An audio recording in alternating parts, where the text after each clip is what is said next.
Got new water, stretched my legs, ate a snack. So here we go again. And Lana is dotting at me. There's no stopping you, is there, Mr. Wright? Huh? What do you mean? You called for Jake Marshall. It seems you've figured out everything. I haven't figured anything out? Lana, you're the one who knows everything. Emma, you always know everything. Why don't you just tell us? Mr. Wright is trying his hardest to protect you. I don't recall ever asking for his protection. How can you be so cold? Don't you trust us? Don't you trust me? ... Hope I'm not interrupting anything, pals. ...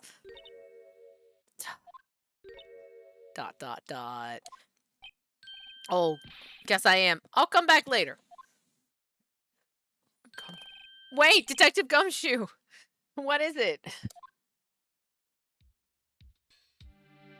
You got a lot of nerve, pal, making a detective run around all around while on duty, and to top it off, you call me here. I've seen happier people at funerals. Sorry, Detective. You better be, pal. Hey. I didn't see you there, Chief Prosecutor Sky. That's okay. So, have you brought what I asked? Oh. You mean this, right? My apologies, Detective. Due to my present circumstances, I was forced to use Mr. Wright's name when making my request. My name? Never in a million years would I have thought it was you who asked me. Could I bother you to bring me the SL9 incident files? I'll need them by noon. Talk about crazy. The SL9 incident? But Lana, that's... I thought Mr. Wright might need them, so I had them brought here. Here, you might do well to read them. I can't believe you, the chief prosecutor, were a witness in that case. She was a witness in SL...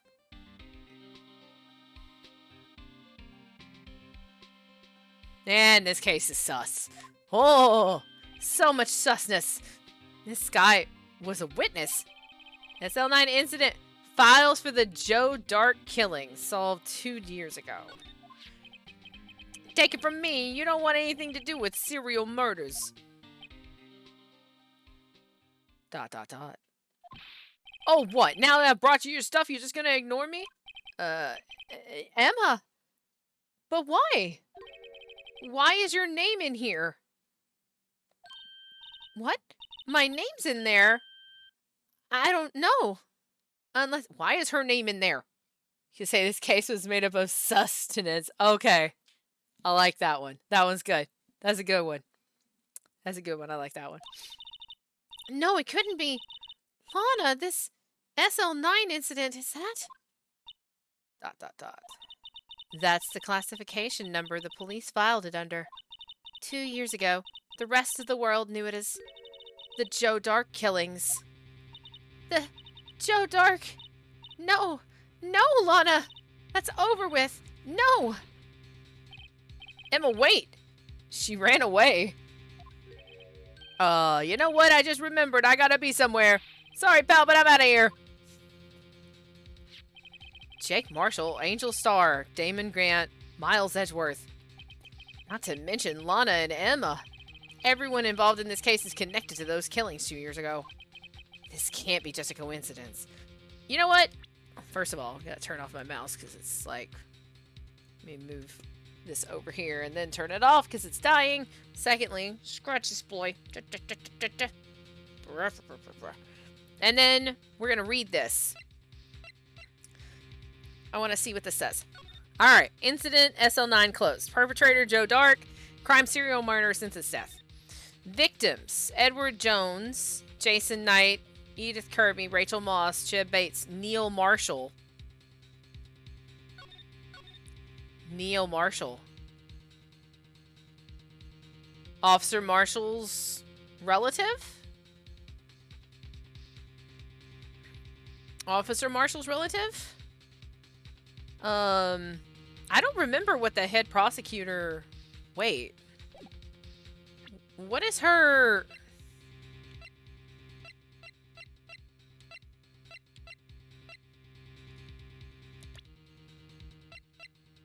Sky. Okay, their last name is Sky. But Jake Marshall. Yeah. Okay. Alright, so back to this thing. What do we got here?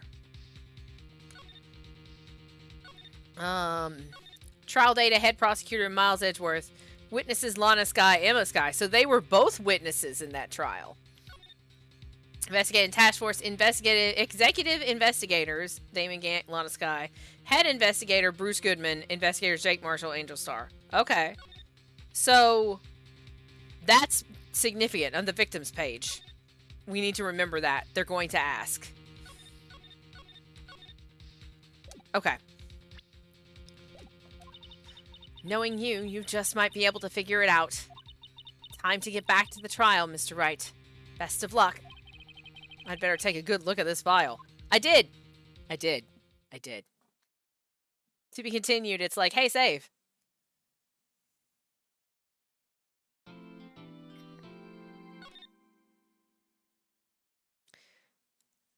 Back half of the trial. Okay, here we go.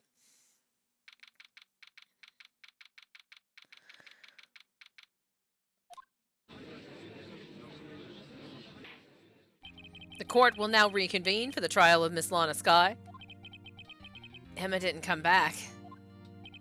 Allow me to call the next witness to the stand. The officer in charge of guarding the evidence room on the day of the crime. Witness, please state your name and occupation. Me, partner? Oh, I'm just a man, same as you, wandering the trails of civilization. Occasionally helping the elderly cross intersections when needed. Yes, we get it. Oh, I know, you're a patrolman. As for my name, if you listen hard enough, you can hear the howling wind calling it out. I have a type and I hate it. Oh my god. To be exact, it's Jake Marshall, Your Honor. Howling wind? I've never heard Edgeworth described that way before. Now, Mr. Marshall, let me ask you something.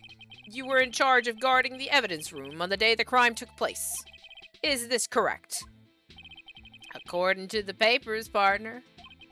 What do you mean? A desperado's soul is as boundless as the desert sands. No paper can sum it up. Maybe it's best we get on with this quickly. Please share with us your testimony of the day of the crime. In plain old English. Day of the crime. We know what we're looking for here. My job was to keep a wary eye on that bone orchard. They said I was supposed to make rounds 3 times a day, but that ain't my style. Besides, the room's protected by 2 security systems anyway. If I remember right, I was at a street-side saloon at the time it went down. I'm just an innocent traveling man, so if you're out of ammo, it's time I hit the trail.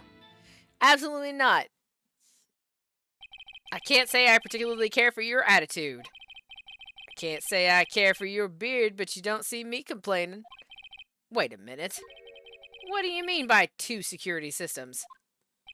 I mean the security cameras and the ID card reader. Is the character of Missy's accent the world will never know?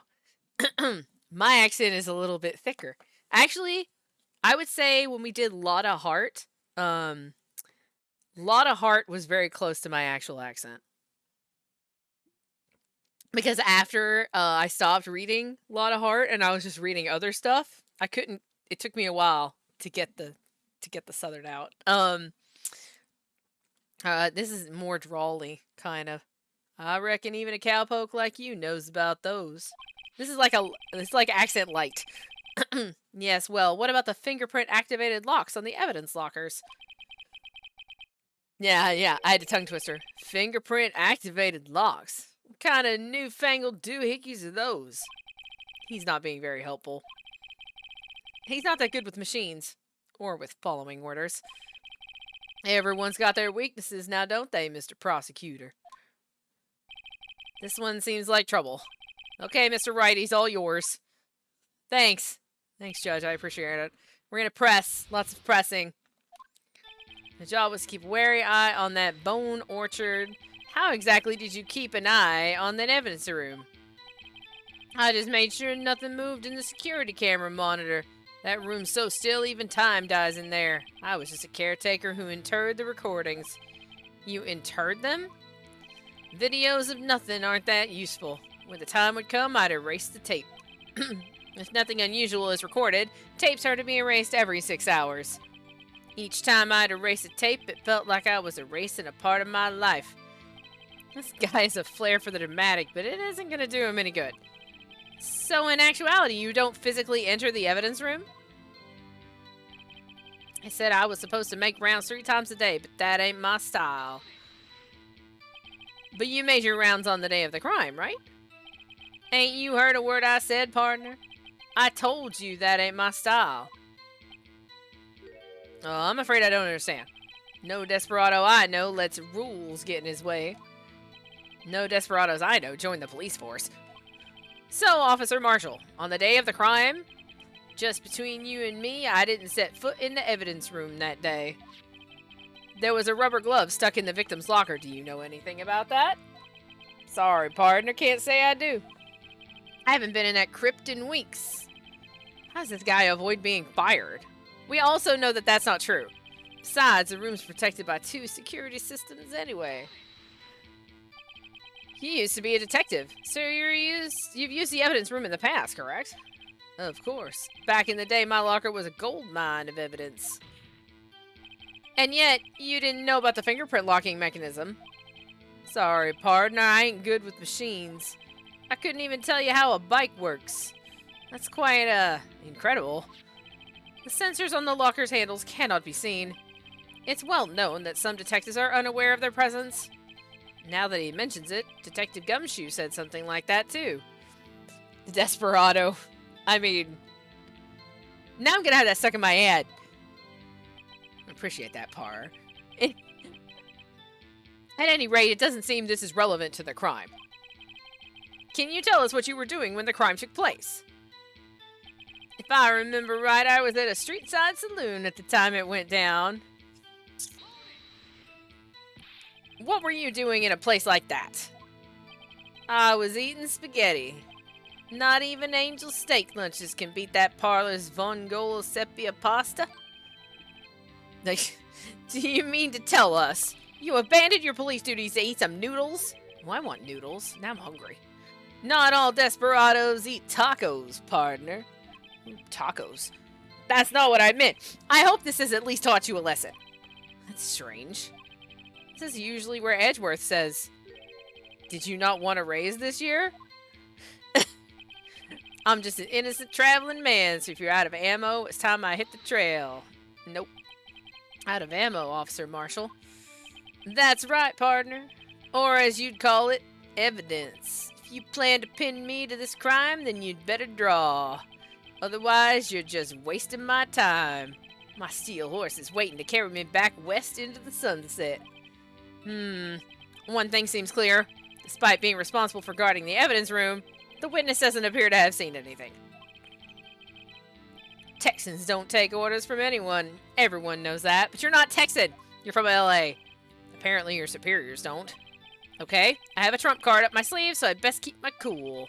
Before I use it, though, I'd better up the ante. Alright. So, we got that. Okay.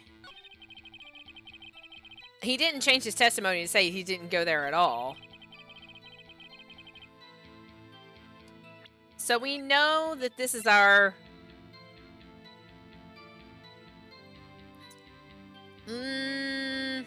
is that correct? I don't think that's the right thing.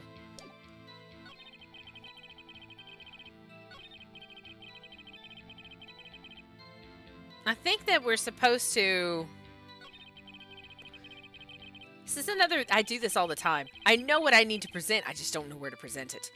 I wonder if we could do it here, actually. Yes, we can do it here!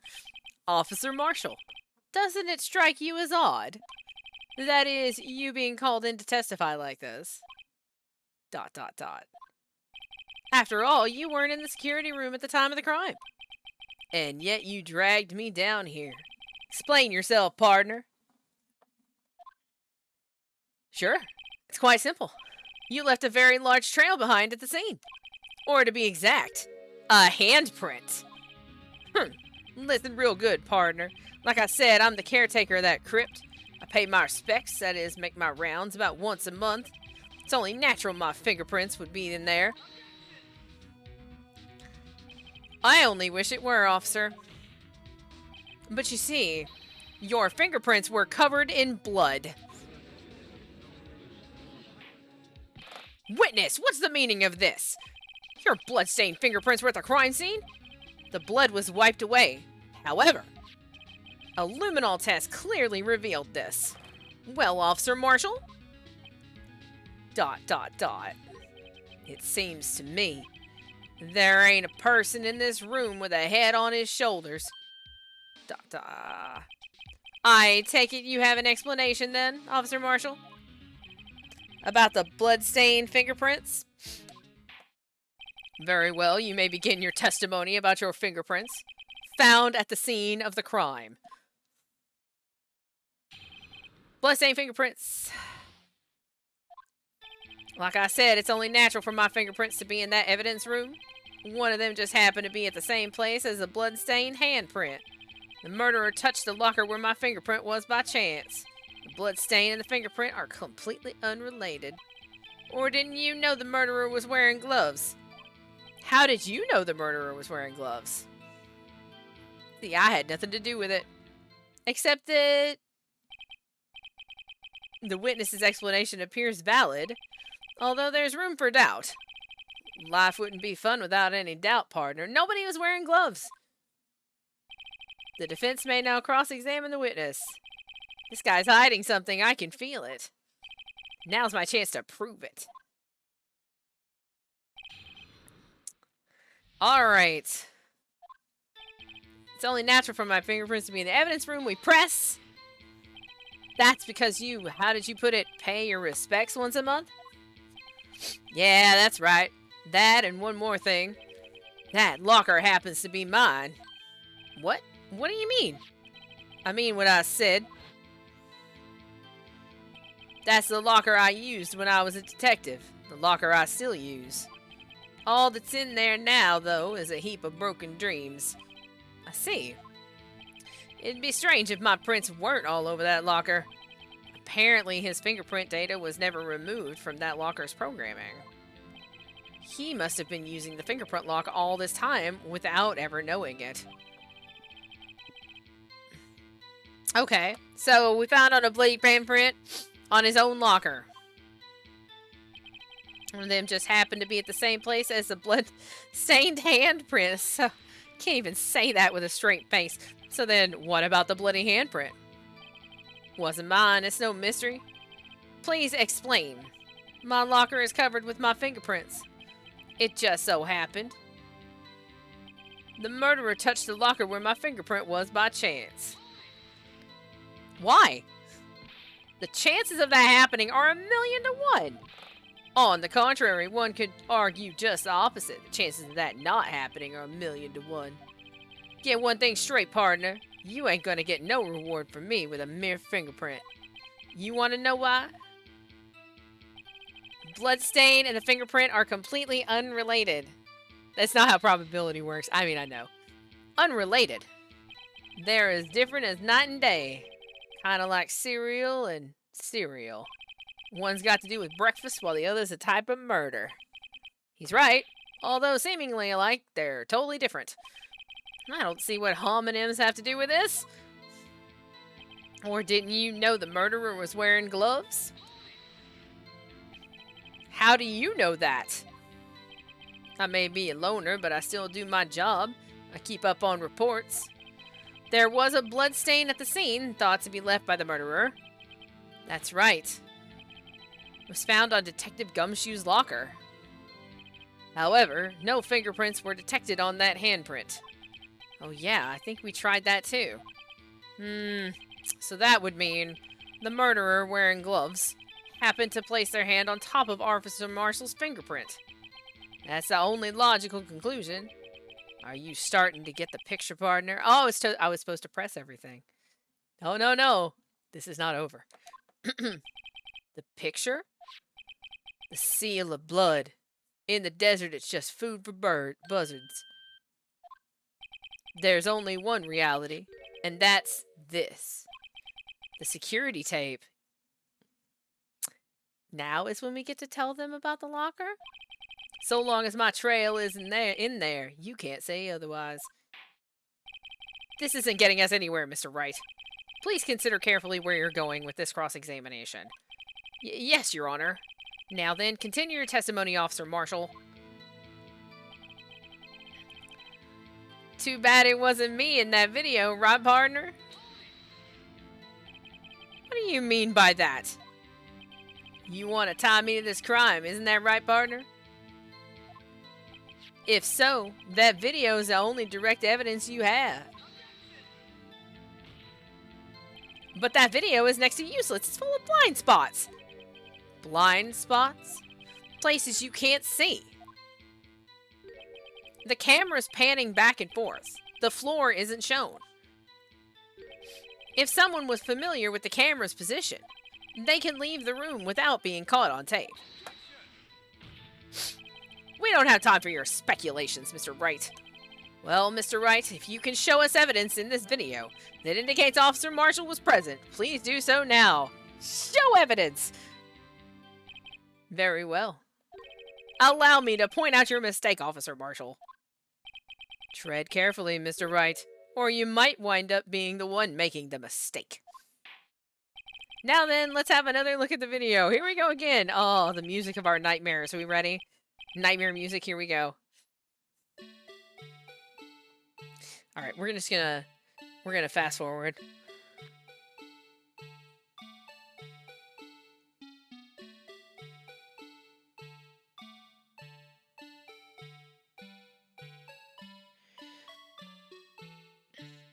They're fighting, they're fighting!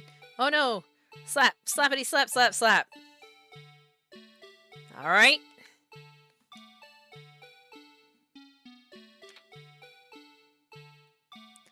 You gonna let me do it now?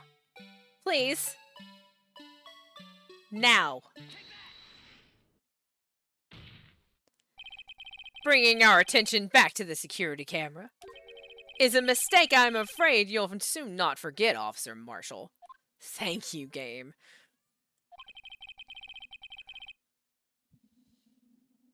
Sorry, Soxy was talking in the back of the house. The days are short in Texas, and so are our tempers. Could you sum up what you have to say in 8 words or less? Sure. Very well. You can clearly be seen in this video. Exactly 8 words. Not bad, partner. The key lies in a certain locker shown in the video.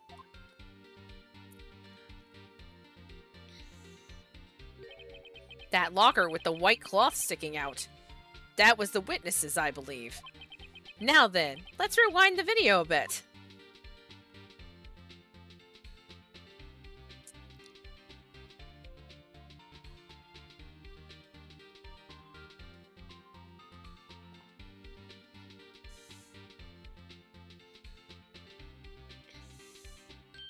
Oh, the white cloth. It's gone. No. Hi, baby. What is the meaning of this, Officer Marshall? Don't eat my applesauce. That's my snack. That's my snack. It's not your snack. It's my snack. When the crime took place, the white cloth wasn't there. Then, it suddenly appeared. There's only one explanation. Officer Marshall, you were in the evidence room at the time of the crime. What's more, you opened your locker when the camera was turned away. Order, order! It would seem that's the only— Hold your horses! Sorry, partner, but you got the wrong man. Dot, dot, dot. So what if my locker was opened? That doesn't mean I'm the one who opened it. Hey, about those fingerprint socks, baby. The murderer needed to hide something, so he opened the locker and stuck it in. It's not my fault he happened to choose mine. ... Oh, sorry if the camera shakes, by the way. Soxy keeps slamming her hip into the side of my monitor and her face. Madam, stop. Calm down. You can calm down. Thank you very much. Sox is like, I'm done with you. You have been on way too long. ... Why is everybody staring at me like I'm a wanted man? He forgot about the lock. Come on. Bup, bup. This guy isn't just playing dumb. He really doesn't know. I hate to rain on your parade, but you're the only person who can open that particular locker. Oh yeah? I call your bluff. You say I opened that locker, now prove it.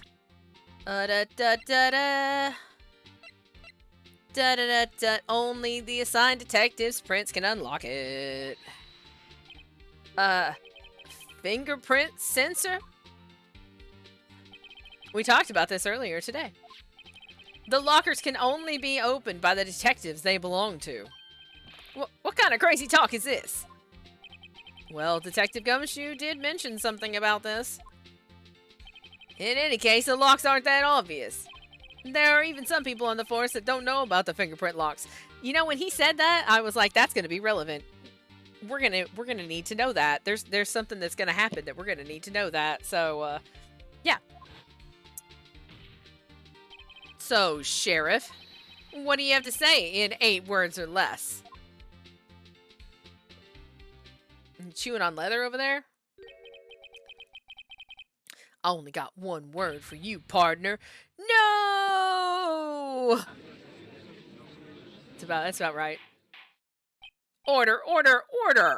Witness, explain yourself. If this is a joke, it's the worst I've ever heard. I assure you this is no joke, Officer Marshall. Now then, please tell us what you were doing in the evidence room at the time of the crime. ...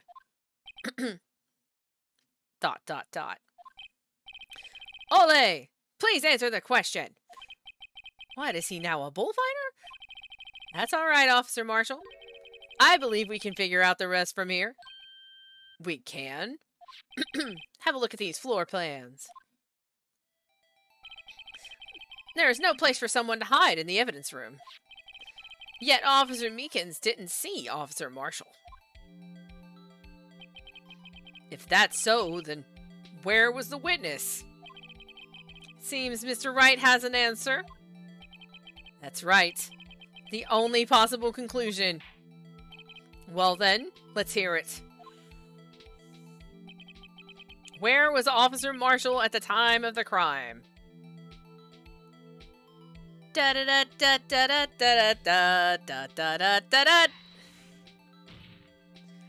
Officer Marshall was standing right here. There? But that's where the victim, Detective Goodman, was. Correct, unless the man wasn't Detective Goodman. I believe the victim in the video is Officer Marshall. It was you, dressed up like Detective Goodman.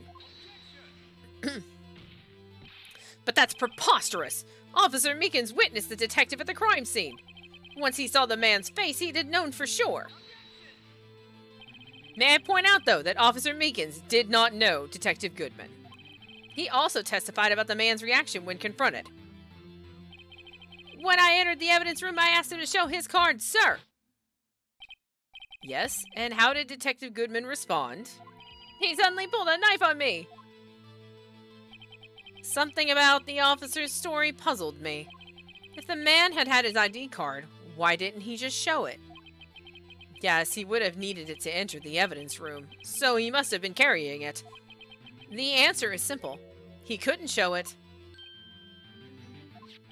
As you can see, Detective Goodman's picture is on his ID card. Oh, I get it. If he showed that, his cover would have been blown. Officer Meekins would have realized the man wasn't Detective Goodman. Do you have anything to say to this, Officer Marshall? ... You've got quite an imagination, partner.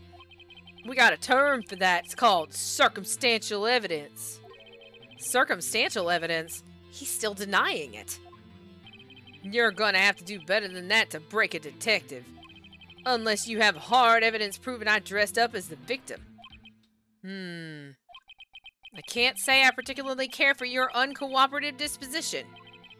I can't say I care for your beard, but you don't see me complaining.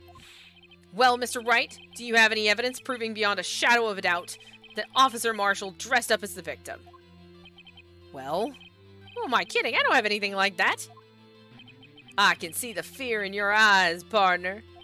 Seems you're the one who couldn't take the desert heat. Ah, this can't be happening. It's so obvious he's the one. What can I do? Edgeworth? It looks like your lack of experience has finally been exposed. I'll pass on to you what someone told me when I was just starting out. When you run into a wall with no place to go, return to the basics. The basics?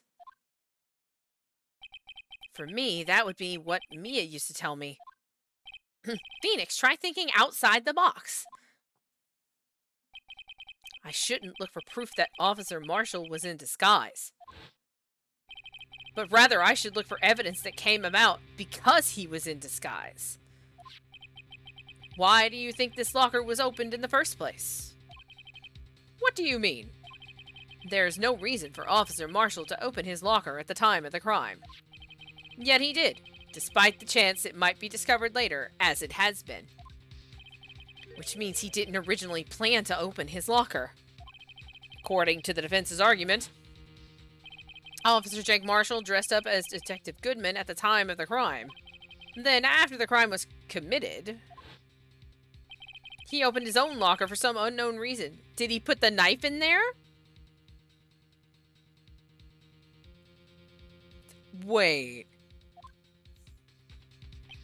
The fact that a white cloth is sticking out of the locker seems to indicate that he opened it in order to put the cloth inside. It's the coat. It's the outfit. It's Goodman's outfit. So, just what exactly is this piece of cloth? It's the coat. Perhaps the video is the key to all our unanswered questions. I don't have any evidence, so this video is my only shot. ... Very well, let's take yet another look at the security tape. The judge is like, I'm tired of looking at this tape. After committing the crime, the witness opened the locker to put away the white cloth. Please show us why the witness had to open the locker. Dude, he's not the only one tired of the song. What's that fast forward?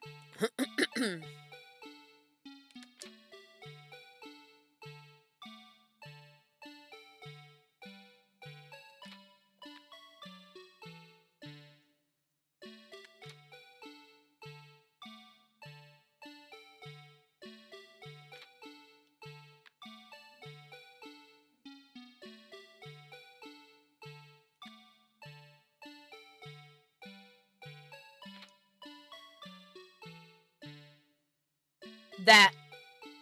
Right there.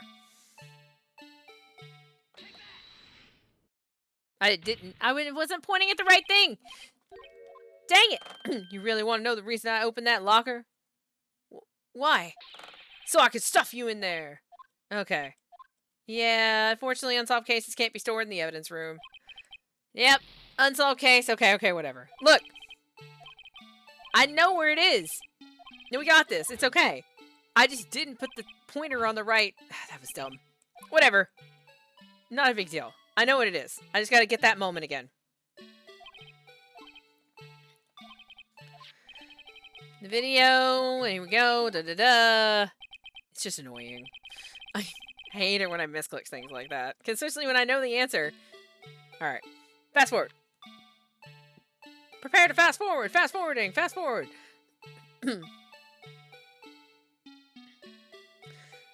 Dun.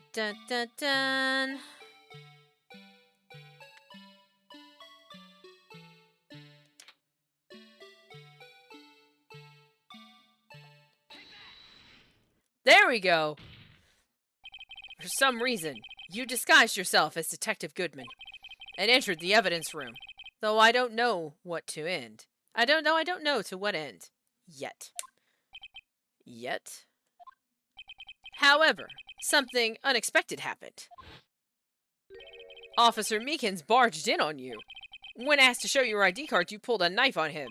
However, Officer Meekins panicked, and the white coat you were wearing was soiled with blood. A bloody white coat? You couldn't just walk out like that. So you hid the coat in your locker. ... Not bad, partner.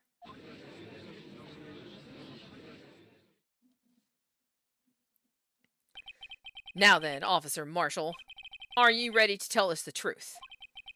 Looks like I underestimated y'all. I hope you're happy now, Mr. Edgeworth. ... 2 years ago. If you were only half as persistent then as you are today, we all wouldn't have to be here now would we?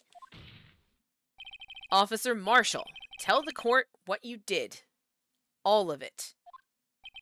All right. Seems the time has come. Marshall's confession. I had to do it that day. I couldn't just stand by and let it die. I stole the detective's ID and dressed like him. I planned to take out the evidence. I wasn't expecting Officer Meekins. I knocked him out and managed to escape. I knew which areas wouldn't be caught on the camera. There wasn't any murder in the evidence room at 5:15. Except that there's a massive amount of blood in the evidence room. So the supposed victim was really you. But there's one thing I still don't understand. One thing? Traces of a large quantity of blood were found on the floor of the evidence room. If no one was murdered, then how could that be? Officer Meekins managed to cut his own hand. My guess is he's the donor. It was way too much blood for such a small donation. Alright, it's time for the cross. Here we go. Da-na-na-na-na. I had to do it that day. I couldn't just stand by and let it die. Ooh, I gotta get up in a minute and turn the heat on. It's getting cold in here. Press. When you say it, you mean... Do you even have to ask, partner? The SL9 incident. 2 years have passed since that case was closed. It was going to completely end with the transferal that day. Not if I have anything to do with it. That incident's not over. But what did you hope to accomplish by sneaking into the evidence room? When a case is closed, only that case's lead detective can look through the evidence. I wanted to have a look at it myself one more time, no matter what the cost. I don't care what anyone says, partner. That case is mine. But Officer Marshall wasn't in charge of that investigation. Why does he care so much about it? Because the thing we saw, the last name's the same. That day was my last chance. That's why I stole the detective's ID and dressed like him. I planned to take out the evidence. Why did you disguise yourself as Detective Goodman? If I didn't make it look like Goodman was carrying out the evidence transferal, I'd be arrested for stealing evidence, which wouldn't get me anywhere. So you did it to fool the security camera. And the detective's ID card. I stole that the morning of the incident. So that really was why Goodman started filling out the lost item report. I returned his ID card. I left it on the floor in the prosecutor's office parking lot. The ID card I found was left there by Officer Marshall. So essentially, you managed to succeed despite your lack of foresight. What do you mean, partner? I mean, the fingerprint activated lock, of course. No matter how well you disguise yourself, you can't change your fingerprints. Under normal circumstances, you wouldn't have been able to open that locker yourself. But he could because a rubber glove just happened to get stuck in the door. That means Detective Goodman must have opened the locker before Officer Marshall. I wasn't expecting Officer Meekins. I knocked him out, which is rude. You pulled a knife on Officer Meekins and tried to drive him off? Let's just say I was a little surprised. Is it that knife? I only planned on being in the evidence room for no more than 5 minutes. I didn't think anyone would actually come in during that short time. Officer Meekins. Certainly isn't a one in a million type of person. Mistaking a detective for an intruder and demanding to be shown his ID. I'll have to think a little more about his raise this year. When did Edgeworth get so much influence? Anyway, he threw himself at me and I ended up cutting him slightly. I'm sorry it had to turn out that way. With me knocking him out and everything. And by the way, what happened to your knife? Oh, you mean this one? I don't know what to say. So you knocked Officer Meekins out and managed to escape. I knew which areas wouldn't be caught on the camera. So you did your research beforehand. Those who go into the desert unprepared don't live long, partner. I didn't think it would make a difference, though. Security tape is erased every 6 hours. If all had gone to plan, no footage would have been left. However, you bloodied your coat in your struggle with Officer Meekins. If someone was in the security room when I came out, the jig would have been up. Opened my locker and stashed it in there. What was Officer Meekins doing during that time? What else? He was sleeping like a baby.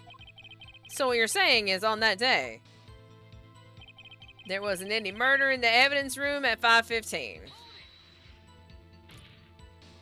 But the blood found at the scene certainly indicates a crime took place. What are you, blind? The victim shown on that tape is me, and I'm not dead yet, partner. So you stole the evidence from the locker? Actually, no, I didn't. Why not? When I opened the locker, the evidence was already gone. What? Mr. Edgeworth, where is that evidence? It's still missing, Your Honor. Detective Goodman's locker was already empty. Someone else stole the evidence. Officer Marshall, may I ask you one thing? Fire away, partner. It's a free country.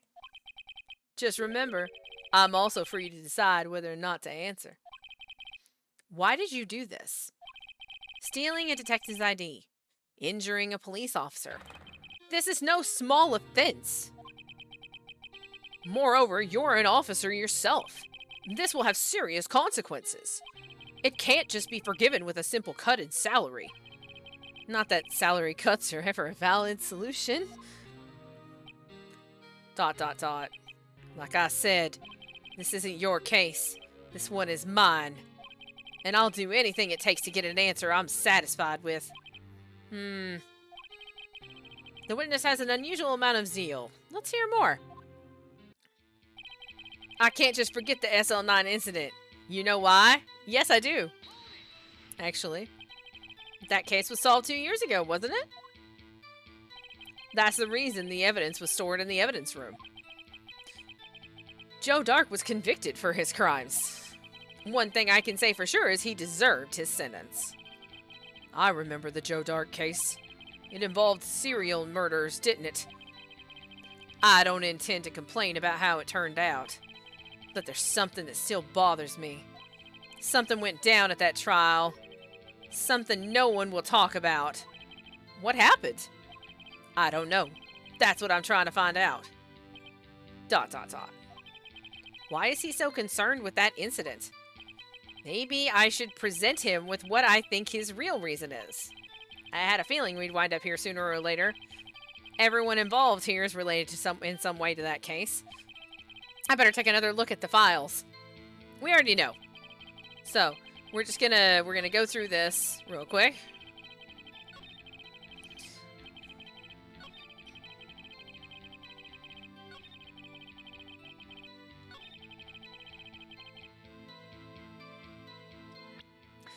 I do know why.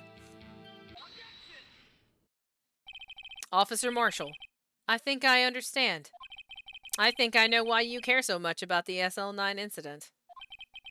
Sounds like you've been sipping too much cactus juice, partner. I have the SL9 incident file here.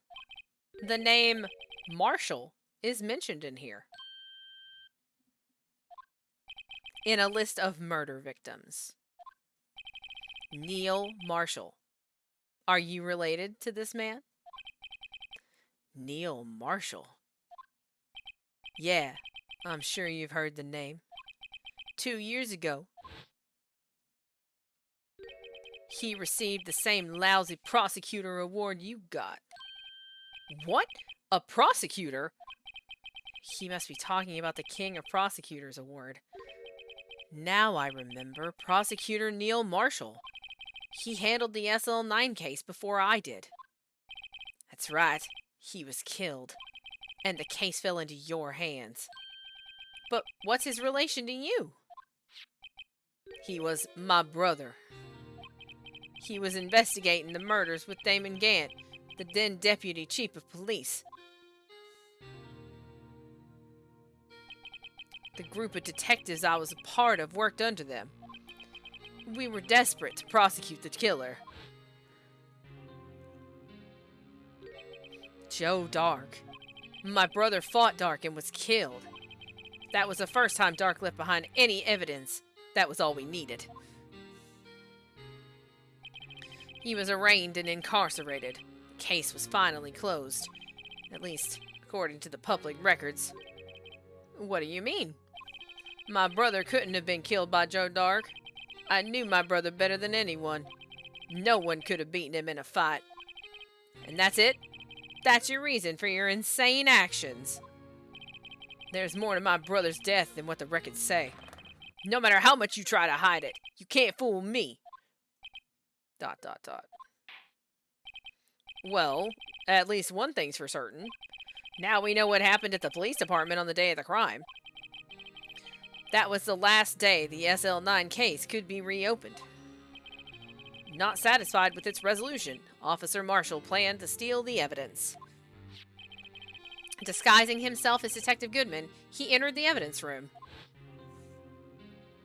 Officer Meekins confronted him, so he rendered him unconscious and fled. Yes, this mystery has finally been cleared up. Hi, baby. No murder took place at the police department that day. I still don't think that's true. The things that happen by chance never cease to amaze. At exactly the same time as the murder at the prosecutor's office, this fake murder was going on at the police department, and you don't think that's connected? At all. Chance? It's gotta be more than just that. So if no one was murdered at the police department on the day of the crime, that means the murder in the prosecutor's office parking lot was the real one. Which in turn means only one person could have committed the crime. Chief Prosecutor Lana Skye. But wait, a verdict wasn't reached in yesterday's trial. Which is why we examined the incident at the police department today. But there's only one reason the defendant was not convicted yesterday. There yet remained the mystery of the simultaneous murder at the police department. It seems to me this boy's got the draw on you, partner. All of the mysteries at the police department have been resolved, no doubt about it. Our sole murder took place at the prosecutor's office. The only suspect is Lana Skye. Wait, so if he was the one, why is there a handprint that has no fingerprints? In blood. And the testimony of one Miss Angel Starr is completely incontestable. If you have a response, make it a single word or less. All right. I rest my case. No! We have things! No, Judge, don't. Seems their trial has reached its conclusion. There is no room for doubt. Well done, Mr. Wright. Thanks to you, I didn't need to waste my time disproving the alleged murder at the police station. There's no doubt what I proved today is true. The apparent murder on the security camera's tape really was fake. But I didn't realize that would end up proving Lana guilty. Now then, the time for the verdict has arrived. This court finds the defendants Hold it! Your Honor! Wait! Emma! The defense has an objection! A scientific objection! Right? Well, what do you mean, right? Mr. Wright, are you this girl's guardian? Your Honor? Oh, in a sense. Please, Your Honor, all I'm asking is for a minute of your time. Please hear me out. Mr. Edgeworth, please. ... I don't want to leave any loose ends. You want a minute? I'll give you 3. I was kind of in shock. I mean, finding out the SL9 incident referred to the Joe Dark killings. Now that she mentions it, the names of both Sky sisters were in that file. But that's when I figured it out. I mean, what Officer Marshall was trying to do that day. So I knew his fingerprint had nothing to do with the crime. That left only one thing. The other handprint. You mean the traces of blood found on Detective Gumshoe's locker? But no fingerprints were found on it, right? No, but I figured if I examined it scientifically, I'd be sure to find a clue. So I ran over there and looked at it again. So, did you find something? No. Huh? Sorry, I guess I'm not much of a scientific investigator after all. ...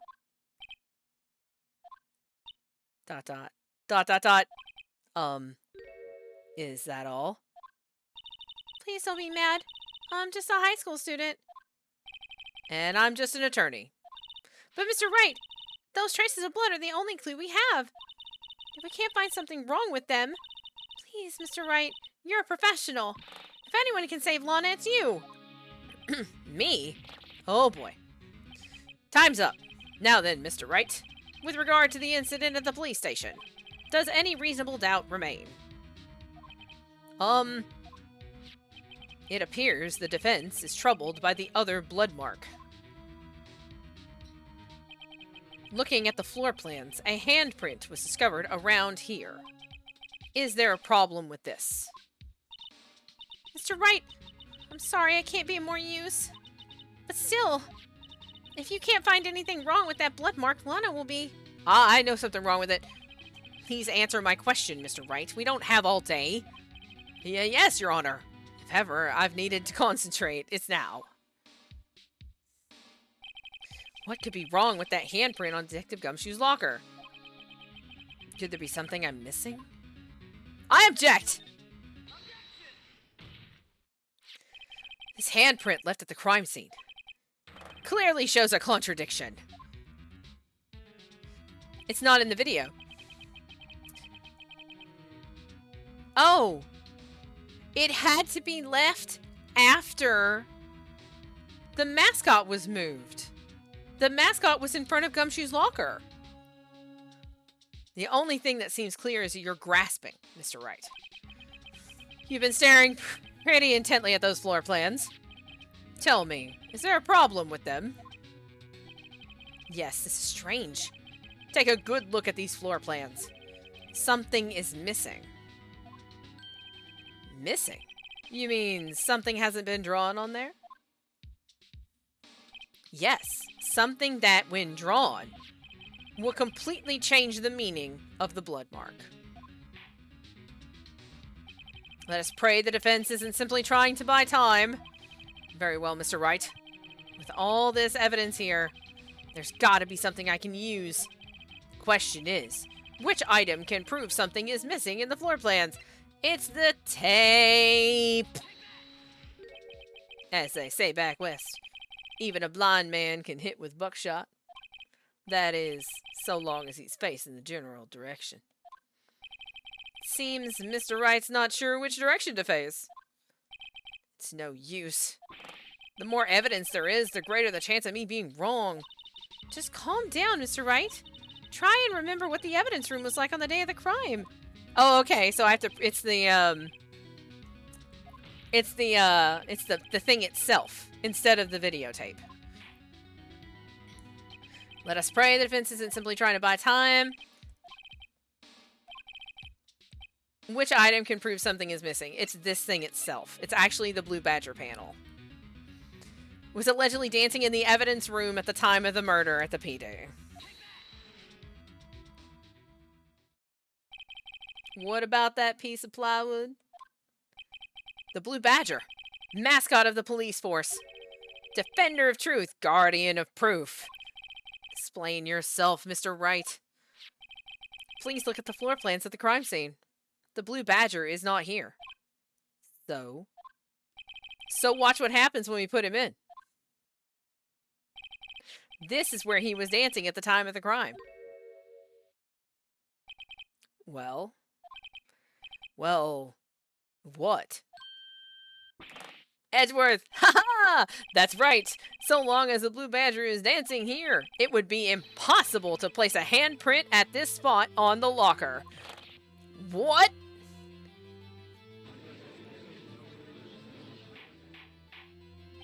So that means... just exactly what does that mean? It means it can't be done. What are you saying? Blood traces were undeniably found on that locker.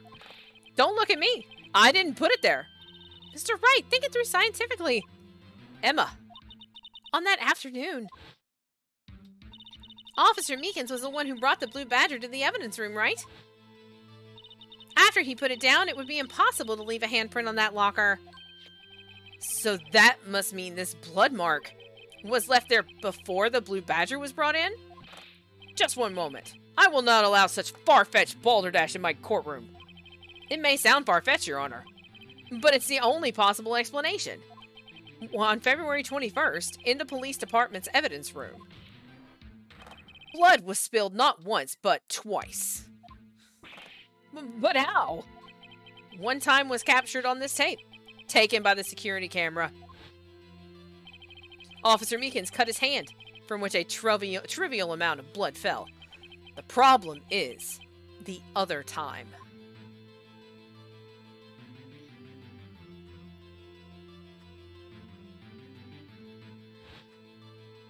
Someone bled prior to the struggle shown on this tape. It had to have been Detective Goodman, where he was really murdered. Hold that shit? That's ridiculous. I refuse to accept your absurd claim. The murder portrayed in the security tape has been proven to be a fake. However, that does not explain the blood mark found on the locker. So then, assuming this murder you purport really happened, when did it take place? I demand you show evidence that proves when it occurred. When did the first incident occur? To summarize, the defense claims that prior to Officer Meekins being cut by Jake Marshall, who was posing as Detective Goodman, another incident took place in that evidence room. That's right, the blood mark on the locker proves this. Very well, then tell us, when did this first incident occur? As Mr. Edgeworth said, proof must be present. Proof that shows when the murder took place. There's only one piece of evidence that can show that. Now then, will the defense please present its evidence? What shows when the first crime took place? Okay, so, hear me out. Right, so we have the ID card record. That doesn't show us when Goodman actually went into the room. But we also have the autopsy report, because that says he died within an hour and a half of 4 p.m. It does not say he died at 5:15. I don't know if this is what's going to be the right answer, but we're going to try this first. And if this is not the right answer, then we're going to go with our other option. Okay? Okay. This is the proof. It's quite simple, you see. If it's so simple, then don't get it wrong. Huh? If huh was an acceptable excuse, we wouldn't need police. Rude. The first crime took place before the Blue Badger was brought to the room, right? Say, when was the Blue Badger brought in there anyway? Don't we have a chart listing a bunch of times for something? Proof that shows when the murder took place. Okay. Yep, it's the chart. That's fine. This is my favorite music in the whole... Like, this is the music that gets stuck in my head. Like, the sting for this, the dun dun dun dun. This is what gets stuck in my head when I'm not playing. If the crime took place inside the evidence room, then the killer would have had to enter it. And in order to do so, an ID card would have been required. An ID card. Oh! The ID card record! Officer Meekins brought the Blue Badger panel into the evidence room at, let's see here, 4:50. If the crime took place before that time, then it would be 4:40. Ah! Ah! Miles Edgeworth, just what have you done?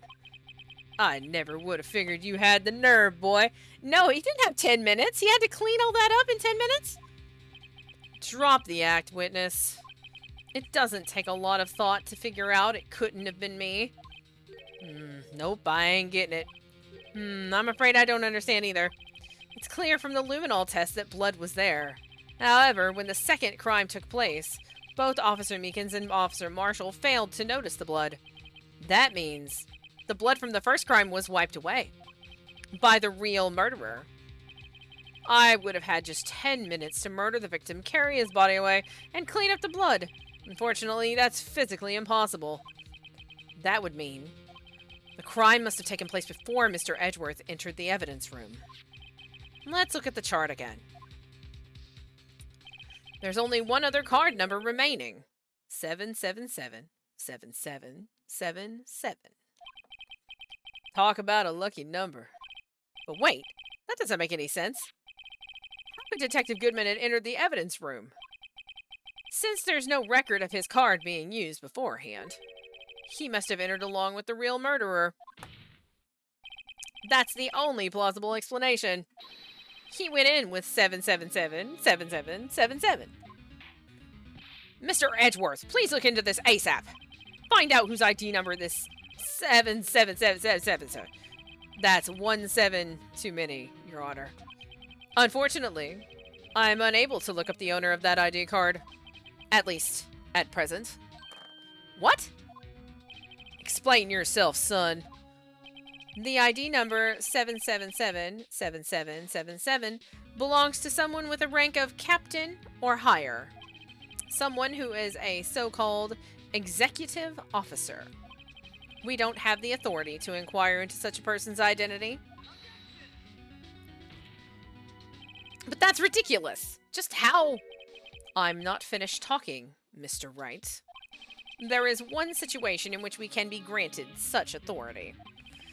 If an official charge filed against an executive is accepted. An official charge? You're all alike, aren't you? With your cover-ups and your forgeries. That's how the prosecutor's office operates. I take pride in my work, Officer Marshall. I would appreciate it if you would keep your slander to yourself. Slander, is it? Okay, let me ask a question. Yes? No, not to you. To her.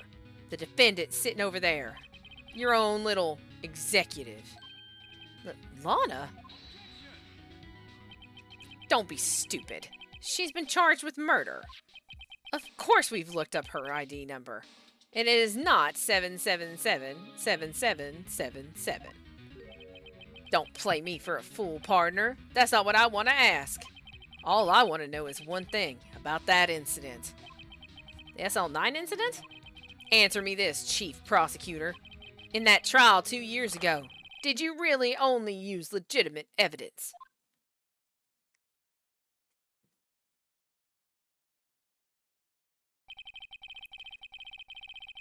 Do you need the witness to repeat his question, Chief Prosecutor? I heard him fine, Mr. Edgeworth. 2 years ago, I was in charge of the prosecution for that trial. At the time, occasionally, we felt the powerlessness of the law. At least, I did. Lana! I became a prosecutor in order to suppress crime with the law. But before I realized it, we were the ones being suppressed by the law.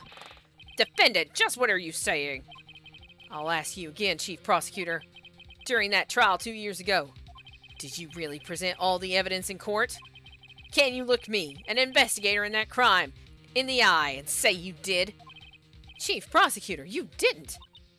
I don't have to, Officer Marshall. Why won't you answer him? Drastic crimes require drastic measures. That's just the way it is. We did what we had to, in order for him to get the verdict he deserved. But Lana! Even if it involved forging evidence.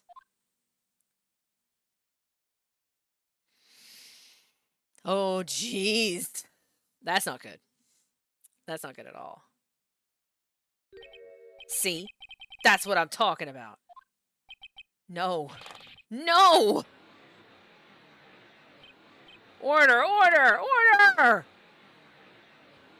But she still didn't say that they did it. Lana's remarks caused such a stir, the chaos in the courtroom could not be quelled. The conclusion of the trial would have to wait until the following day. Oh my god. Ooh, wild.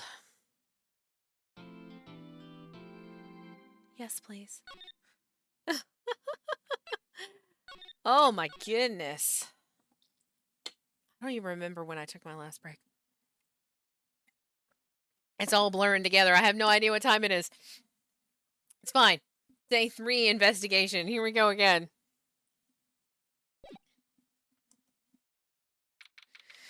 (24/3/12 p.m. Wright and Company Law Offices. Day 4. That's cheating and not allowed. Yep. I'm so sorry, Mr. Wright.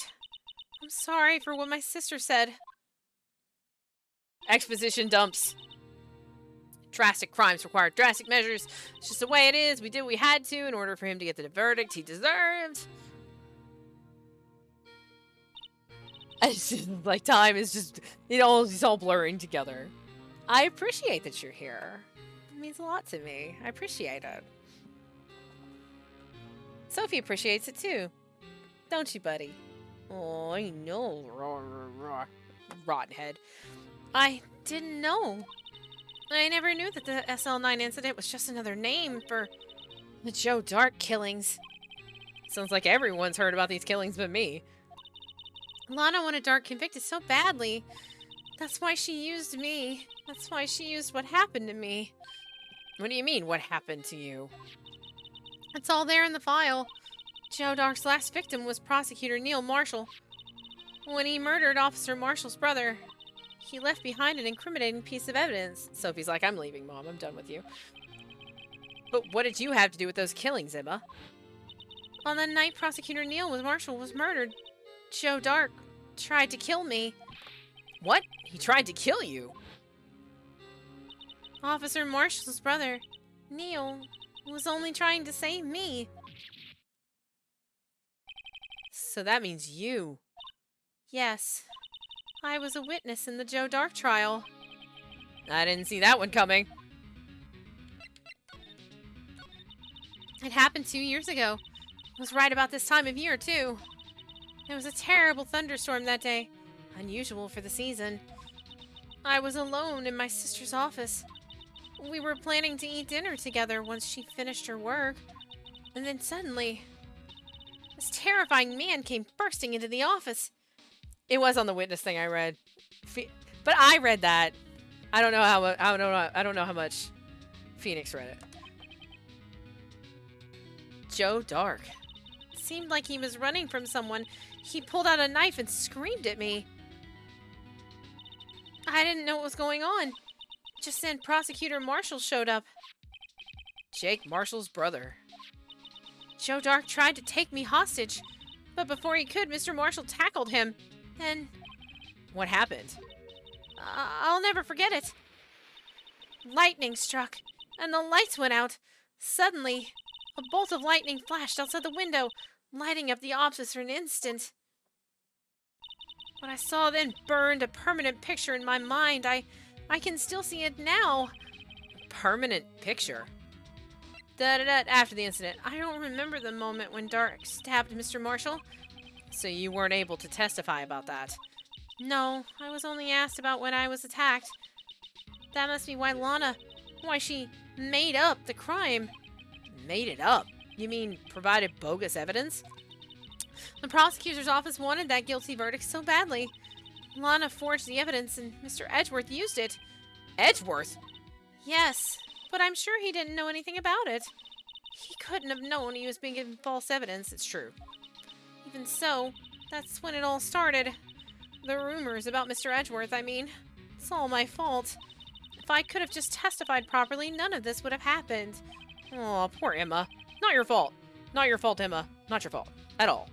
So it's true, even though he may not have known it. Edgeworth really was involved in falsifying evidence. After that case ended, Lana was never the same. Oh, my hair is driving me crazy. It's attacking me. She became cold, like she is today. She must not have been able to face up to what she did, especially not to Emma. Permanent picture. What did you see in the instant that crime occurred? I don't want to talk about it, but I'm going to do it anyway. Dark knocked down Mr. Marshall and raised his knife. Neil Marshall was stabbed right in front of this poor girl. I don't remember what happened after that. Apparently, I passed out. When I came to, Lana was cradling me in her arms. By the way, can we remember that this girl is 16? So, in this moment, when she saw this murder, she was 14 years old. Poor Emma. You've been through so much.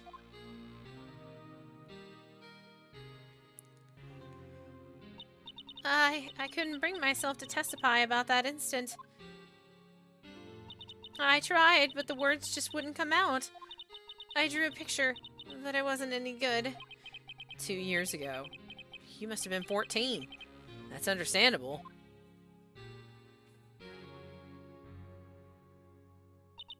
Once it was all over, I made up my mind. I decided that when I grew up, I'd become a scientific investigator. I want to be able to fight crime with my testimonies and find the evidence to make an airtight case. That way Lana would never have to forge any. I see.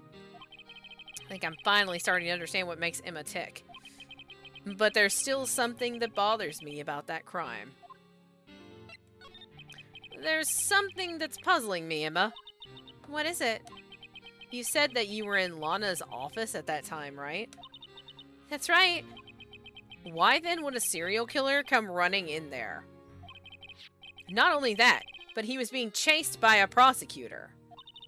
Oh, there's no mystery there.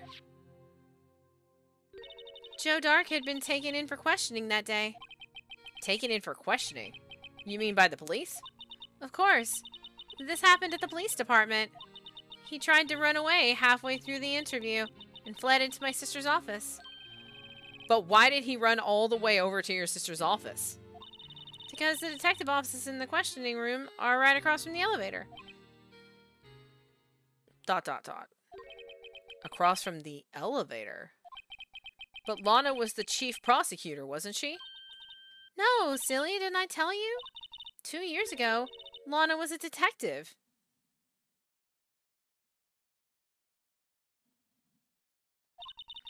She was the best in the entire force. What? Well, that's news to me. After the Joe Dark case, she was transferred to the prosecutor's office and made chief prosecutor. Lana used to be... Everyone's a detective. Everyone except me. Everyone except me. I better have another talk with her. I mean, yeah. Let's go and talk to people.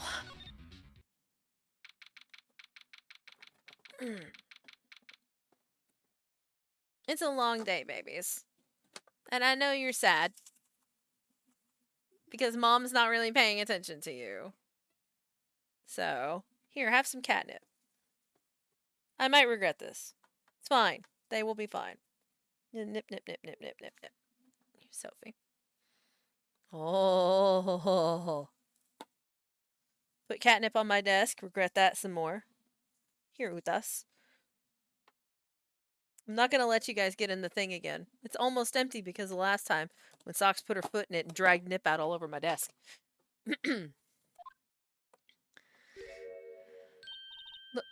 Lana. Mr. Wright, it seems I keep causing you trouble. Falsifying evidence? I didn't think you were the type. Criminals don't mind playing foul. Why should we? But Lana, if you're wrong, an innocent person might be found guilty. Believe me, I understand the risk. Lana, Emma told me about you. Oh? About how you were a detective 2 years ago. And how the SL9 incident was the reason for your transfer to the prosecutor's office. That's right. Could you fill me in on the details? Especially about that unusual change of jobs? ... I suppose you have a right to know, Mr. Wright. Yes, I do. A lot of revelations were uncovered at the trial today, not the least of which was the fact that this case is largely connected to another one 2 years ago. Evidence from that case was stolen as well, though I expected as much. I know how obsessive Officer Marshall can be. That trial, it really wasn't fair, was it? I believed in you, Lana. I believed that no matter what happened, you'd always stick to the truth. Couldn't be helped, Emma. At that trial 2 years ago, I sold my soul. Well, all drama aside, the fact of the matter is, at 5:15, there was no murder at the police department. Tell me it's not true, Lana. What the witness, Miss Starr, said about you stabbing Mr. Goodman with a knife. ... Lana, I don't understand. Why won't you tell us? Emma, this doesn't involve just me. I don't think I've ever seen Lana look so fazed before. It's true. I was a member of the police force 2 years ago. She was amazing. They still talk about all the cases she and Chief Gant cracked together. Chief Gant? He was the deputy chief of police back then, but he still worked the crime scenes. Damon Gant. He was everything I aspired to be. They were the best team ever. They solved crimes before the reports could even be filed. Emma really idolizes her big sister. But now you're chief prosecutor. What happened? I always planned on becoming a prosecutor. The reason I became a detective was to gain experience investigating crime scenes so you could use that experience in court, right? Gant's help in the SL9 case was crucial to its resolution. After that, he became chief of police and arranged my transfer to the prosecutor's office. Maybe I should ask more about this investigation of theirs 2 years ago. Bet. 2 years ago, I was second in command of the detectives investigating Dark. Second in command? That means the investigation lead was Damon Gant, right? Yes. Deputy Chief Gant and I shared the same office, and the same investigations. They even had the same office. We led a team of the best detectives on the force. Detective Goodman, whose case it was, Jake Marshall, and Angel Starr. It was the first time Marshall worked with his brother. He was quite gung-ho. Without a doubt, Joe Dark was the serial killer. We asked him to come in for questioning. We were desperate for evidence. That was when his final murder took place. When he tried to murder Emma. Prosecutor Marshall was trying to save me from Dark. You see, the first person who happened upon the scene of the crime was me. Now you tell us. Damon Gant and Neil Marshall were the ones questioning Dark that day. The investigation was in final stages and Dark must have suddenly panicked. So he waited until Gant and Marshall let their guards down, then fled the room. From there, he ran straight to the office shared by Deputy Chief Gant and myself. That's where he found me. So you were the first person to run to the scene, Lana? It appears so. I was filing some papers while Gant and Marshall were questioning Dark. I keep trying to say Drake. My mouth keeps trying to say Drake. When I returned to my office, I saw 3 bodies on the floor and smelled blood. Oh, she wasn't even in there. 3 bodies. Prosecutor Marshall, the victim Emma who had passed out, and the suspect, Joe Dark.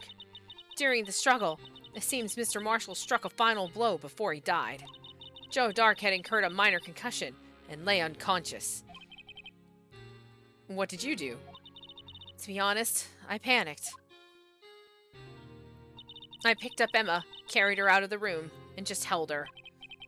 Can't blame her, after all. Her sister must have gone through. After that, I placed Dark under immediate arrest. Let me get this straight. You were all involved in the SL9 incident. That's right. Quite a coincidence, hmm? I don't buy it. What are you saying? There's no way everyone involved in this trial was also involved in that incident. Here, look, there's some nip right there on the desk. Ooh. Just by chance. But that case was solved 2 years ago. At least one person went to extremes because they didn't believe it was truly solved. Officer Marshall, yes, his actions came as a surprise to me as well. Ever since his brother died, he's changed completely. I guess he wasn't convinced with the ruling against Joe Dark. ... Life doesn't end with the closing of a case. Everyone has to live the rest of their lives with their memories. That case just might not be over yet. Oh? Emma was assaulted by Dark at the police department, right? Yes, in the office that Damon Gant and I shared. The office that Mr. Gant now occupies by himself. The chief's office. Maybe we should have a look at the chief's office. The site of the final SL9 murder. With our luminol. Oh, yeah, just as a quick note while I'm changing between scenes, because we're going to go to the police department. If you're here hanging out with me, even if you're not talking in chat, I appreciate you. I appreciate everybody who comes and hangs out with me because, you know, it's always nice to have somebody to sit and hang out with, right? And we're just hanging out, having fun. We must go to the Criminal Affairs Department.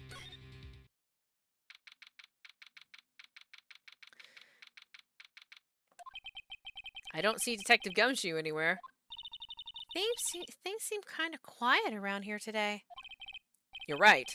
Chief of Detectives seems the same, though. Why don't we go look for some other people to talk to? Right. We can come back here later.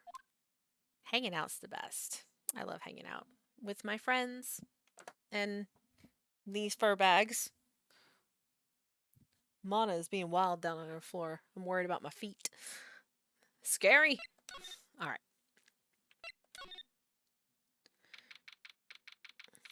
Now we're going to the police department entrance.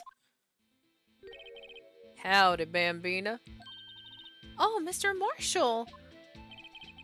I never thought things turned out this way when I woke up this morning. Que sera, sera. You never know where life will lead you. Eh, Bambina? I should have known my luck had run out when old Billy dried up this morning. Billy? Must be his pet cactus. Say, where are you headed? Just over to the prosecutor's office for a little interrogation. It's a voluntary appearance, but we all know I won't be coming back. Sorry, but you can't go in the evidence room today, partner. But Mr. Marshall, why did you do it? Why do prospectors head west? If ever there was a case I needed to know the truth about, it was that one. Before you turn yourself in, Mr. Marshall, would you mind telling us exactly what happened? Looks like I won't be getting a steak lunch today. Tell me. Something was fishy about that trial from the beginning. It wasn't just me either. All the detectives thought so. What do you mean, fishy? Some of the facts reported were inconsistent with the evidence we found. For example, the murder weapon. The murder weapon? You mean that switchblade knife with the broken tip? That was Joe Dark's all right. But in the initial autopsy report, a question was raised. A question? The blade of the knife was not a perfect match with the wound the victim sustained. What does that mean? It means there's a good chance that knife was not the murder weapon. Whoa, really? However, in the report that was finally submitted, that possibility had been erased. Could the facts have been concealed with forged evidence?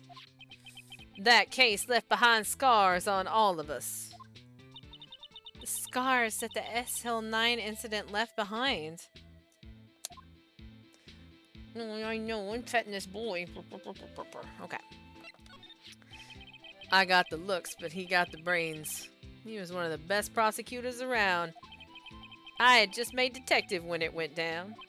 It was our first case together. How old was he, your brother? He was 27 at the time. He was awarded the highest honor that very day. The highest honor? You mean the King of Prosecutors. I knew it! What are you looking at me like that for? That's an honor for a prosecutor. Mr. Marshall must have really been close with his brother. The day the SL9 incident took place, that wasn't the same day as... That's right. It was the day of the evidence transferal. Wait. What is with that day? Interesting. It was drizzling that morning, and by nightfall there was thunder. I can't believe 2 years have gone by already. I tried to steal the evidence so the case wouldn't die. Apparently someone tried to stop you. Detective Goodman was murdered, and the evidence locker was empty. There was something going on behind the scenes in that case. We all knew that later. Every detective involved in that investigation, save one, was taken care of. The star was fired, and I was demoted and boxed away in a tiny room. Cats just ran off like crazies. What about Detective Goodman? If they did something to him, too, the commissioners would get suspicious. No, they were careful enough not to be too obvious. They? Who are you talking about? Don't get upset, Bambina. I mean Damon Gant and Lana Skye. The investigation lead Damon Gant and his second-in-command, Lana Skye. There wasn't a person on the force who hadn't heard of that duo. That case was the biggest step in both their careers. After the case ended, Lana transferred to the prosecutor's office, right? Yeah, Damon Gant, the new chief of police, arranged for that to happen. She's never been the same since she left.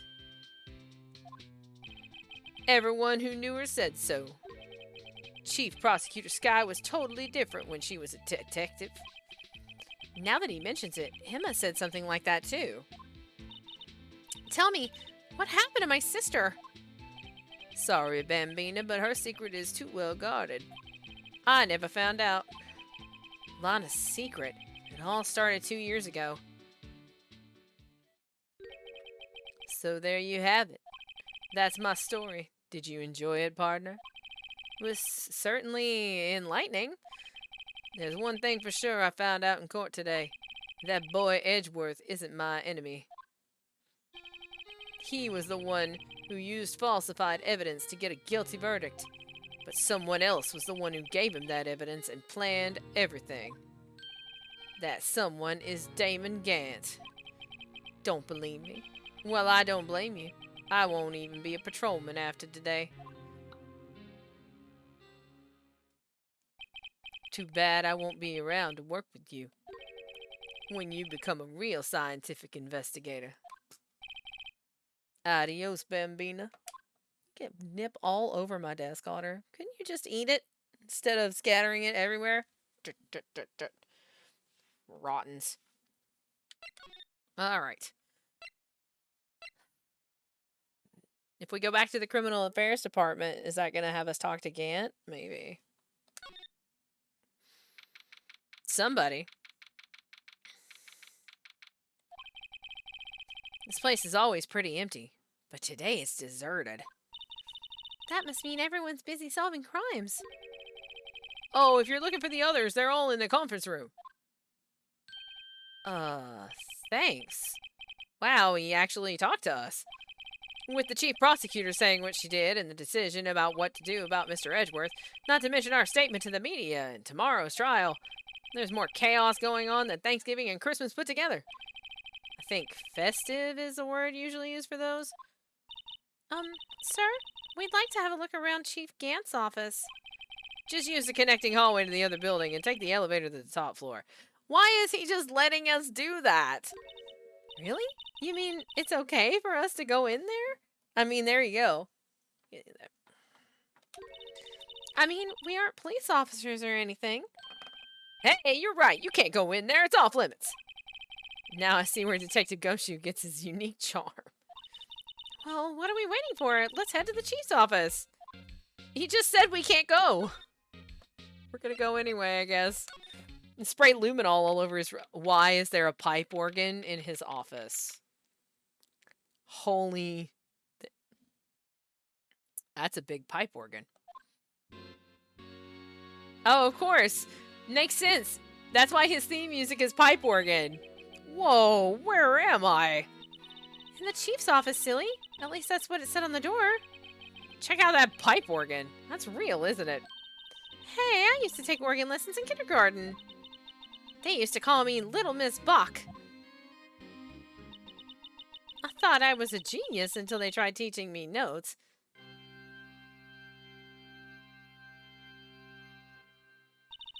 I never could remember where C was.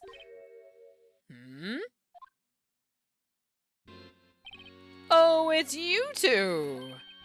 Chief Gant. He put that paper he was reading in his desk. That looks like a card reader listing. So, righto, have you been swimming lately? No, I haven't. I've been kind of busy lately. I can appreciate that. I've had my fans full too, with Mr. Marshall's misconduct and Lana's provocative statement. Provocative statement? Oh, you mean about the forged evidence? 2 years have passed since that incident. My, how time flies.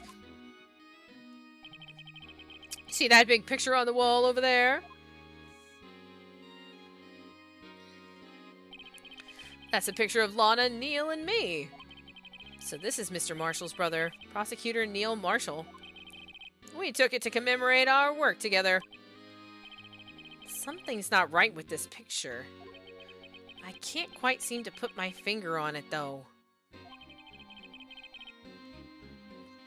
Can't seem picture added to court record. Look at that more. Uh-oh. Anyway, I'd like to reminisce all day, but there are matters that need my attention. I'm going to lock up here, so let's go out together. Oh, but this office, it was a crime scene 2 years ago, wasn't it?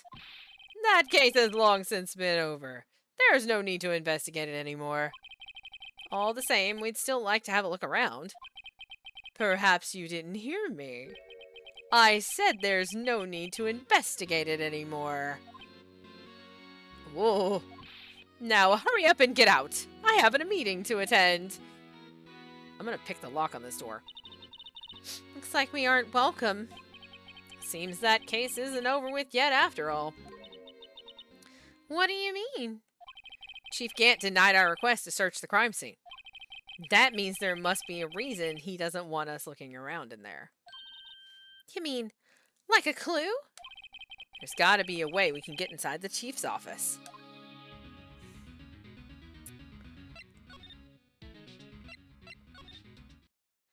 Let's see if Gumshoe's here. Get us in. Hey, pal! Detective Gumshoe, aren't you supposed to be in a meeting? I'm, just taking a breather. My feet hurt. From sitting so long? Actually, from serving everyone coffee. Sounds like Detective Gumshoe's still out of the loop. Say, have either of you seen Mr. Edgeworth? Edgeworth? No. Why do you ask? He's under fire from both the police department and the prosecutor's office. It's almost like the battle's between you two in court. That sounds serious. Is it because of what my sister said? That's basically what it all boils down to. That falsified evidence 2 years ago. Now Mr. Edgeworth has the whole world after his blood. You could tell, though, from his reaction in the courtroom that he did not know it was falsified. So... Yikes. That should make a difference. I think that should matter.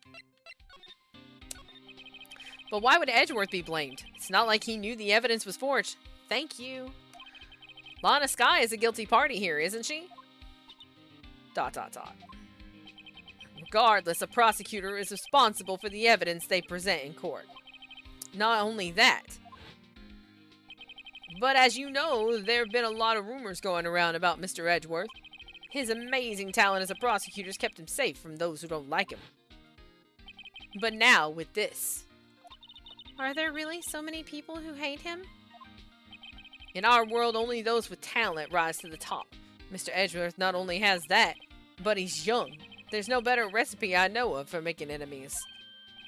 Hey, Dick, keep up the good work. Yes, sir. Let's go out for lunch again sometime. My treat. Yes, sir. You gotta take me back to that joint sometime, okay, Dick? Yes, sir. Seems you don't have any problems with enemies. Yeah, well, I'm careful not to stick out. Anyway, I'm a bit worried about him. Under all this pressure. I'm afraid Mr. Edgeworth just might crack. Actually, I took a look at the file earlier while the coffee was brewing. He seems genuinely concerned for Edgeworth. Well, did you find out anything? The only evidence Dark left behind was during his final attack. His final attack? You mean when he killed Prosecutor Marshall who was trying to protect some girl? Me. It seems Detective Gumshoe never realized Emma was the girl. That's when he left the most incriminating evidence of all. Well, what was it? Oh, let's see. I think it had something to do with the murder weapon.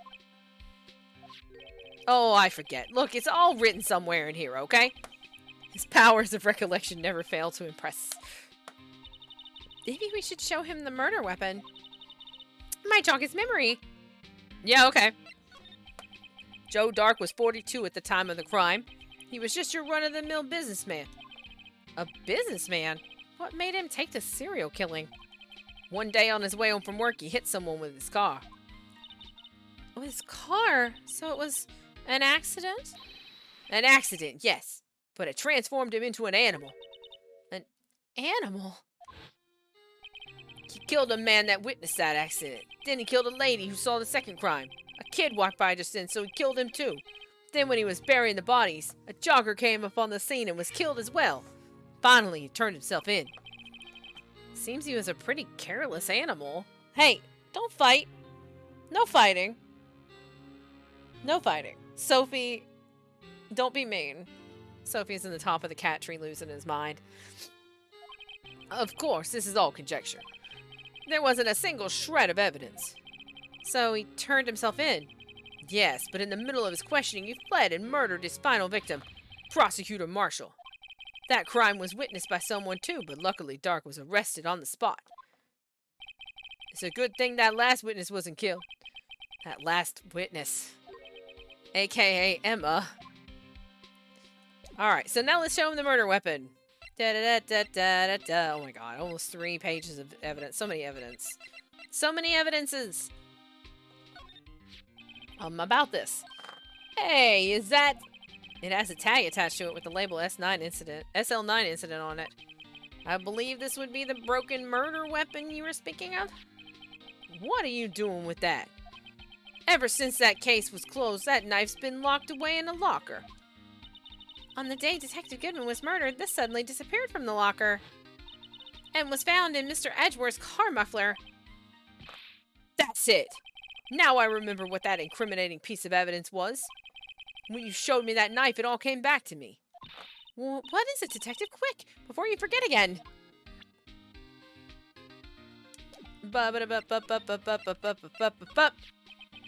This knife. It was Joe Dark's, wasn't it? That's right. We traced it back to the store he bought it at, plus it had his fingerprints on it, too. But no one actually witnessed him using it to murder anyone, right? That's where his luck ran out. When you take a good look at the knife, you'll see it's broken. You don't have to take a good look to notice that. Yeah, well, anyway. Take a guess where the broken off tip of the knife was found. That's what did him in. Where was it? The victim, Neil Marshall, was carrying it inside his own body. It was found deep inside the stab wound.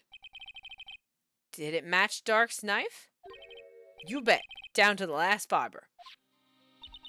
That's pretty conclusive. Stabbed in the back.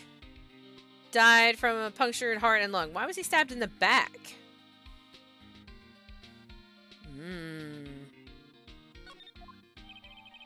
Switchblade knife. Updated. Broken tip was found in the victim's body. Well, there you have it in a nutshell. That's all I know. Can I ask you one more thing? What is it? If it's money you need, you should ask Chief Gant. It's not money, but it does concern the chief. His office is a crime scene, right? It's where the prosecutor, Neil Marshall, was murdered. The chief's out now and his office is locked. But we'd like to have a look around if that's okay. ...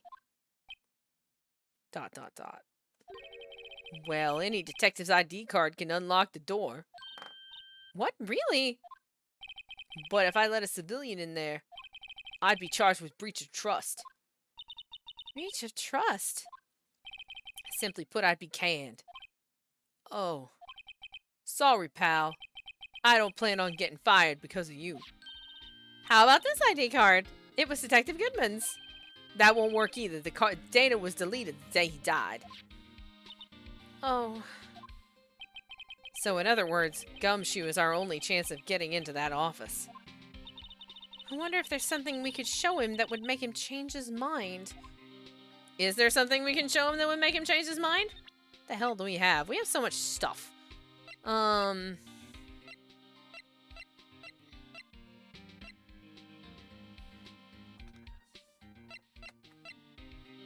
Think of something that we have that would make him change his mind. We have so much junk. Massive amounts of junk. What about the badge? Can I show him the badge? We're showing the badge. Detective, here's my attorney's badge. You show this to me every time we meet, pal. Real men show their police badge. Nuff said. I wish I had a badge. An ID card would be nice. Hi. Hi, Otter. Okay.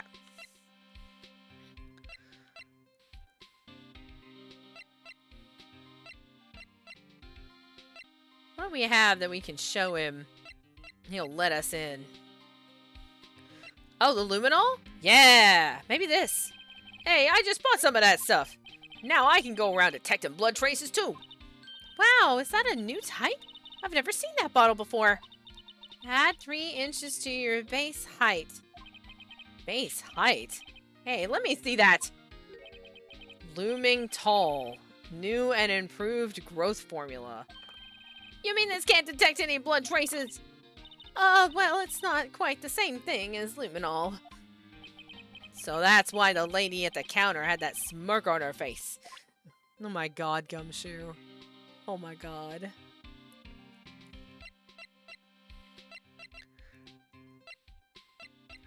Otter, I know you're full of nip. Can you not slam your head against my monitor? Because that's where my camera is. Thanks, buddy. This, I guess? We share a little vice. That's the I don't have a clue thing. Oh, that's right. We were going to look at this. So...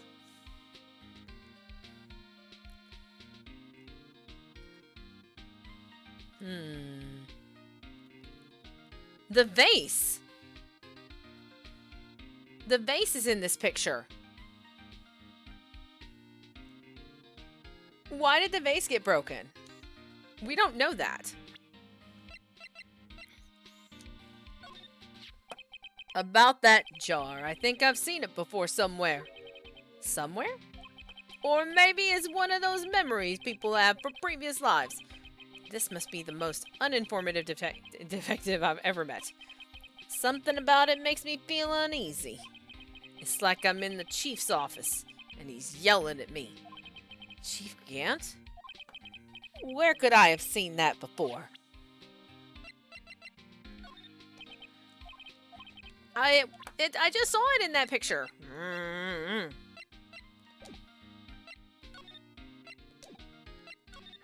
Okay.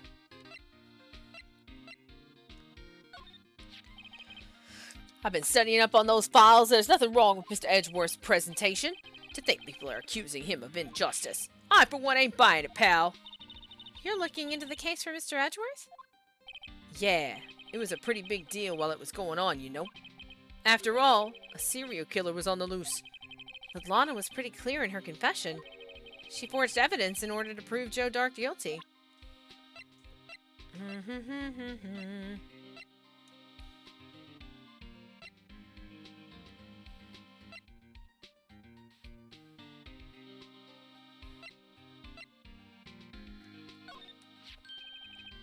Hey, that powder's used for detective fingerprints. Yeah, Mr. Edgeworth gave it to us. He did what? All I have is some flour. Are you okay, detective? Quick, run! Ah! And then he sneezes. Big sneeze. Dot, dot, dot. If it's any help, one time I took a nap on a bench with wet paint. Why am I not comforted?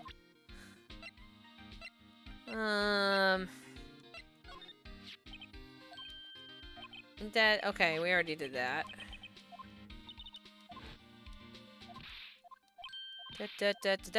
Okay.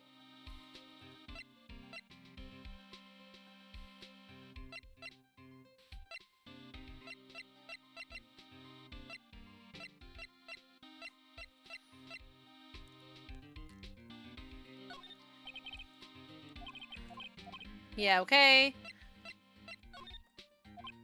I'm okay with it. Deal with it. You know Officer Marshall?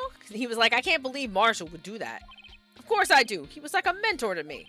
When I first started out, he gave me a small cactus. Really? He said, Dick should listen to all your troubles.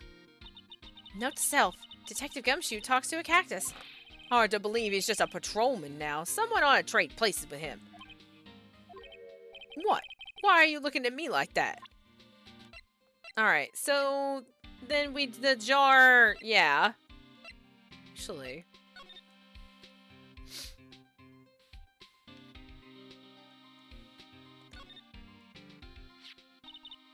Hey, look. They're hard to make out, but there's some dark red stains here. Those look like fingerprints. Fingerprints in blood. Looks like blood. Do you think Detective Goodman's blood somehow got on this when he was stabbed? Not likely. This blood looks like it's been here for months, maybe longer. This jar was evidence in the SL9 incident. That might be when the blood got on it.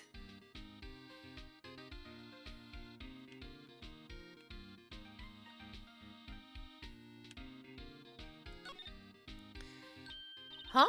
This thing doesn't have a bottom. That's weird. I wonder which side is up. Better yet, what's the purpose of a bottomless jar? At least it doesn't collect dust inside, right? No, it still does. 100%. Still does. Just because it's bottomless does not mean it does not collect dust. Alright.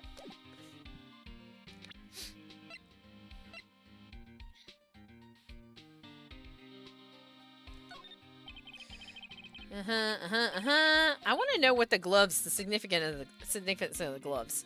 I don't know that yet.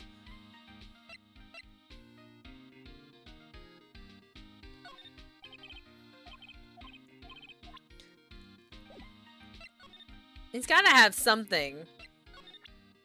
That, because then we were like, if we present him with something.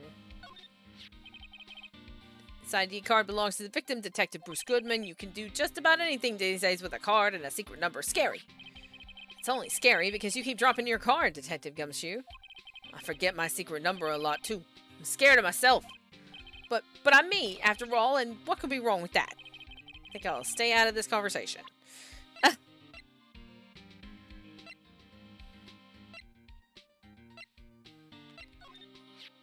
This guy almost made us lose the case today.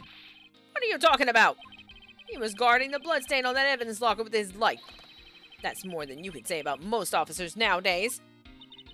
It would have saved us a lot of trouble if he hadn't guarded it so well.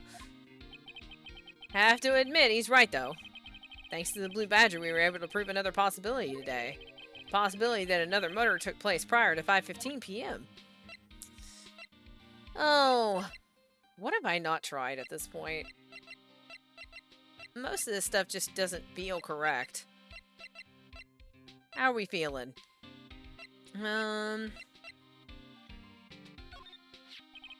That's the ID card record, isn't it? Yes. There's only one number left to investigate. At 4:20 p.m., the victim, Detective Goodman, must have entered the evidence room along with someone else. Someone with an executive officer number. 77777777777. That's 17 too many, detective. An executive officer. I just might have a hunch. We know who it is.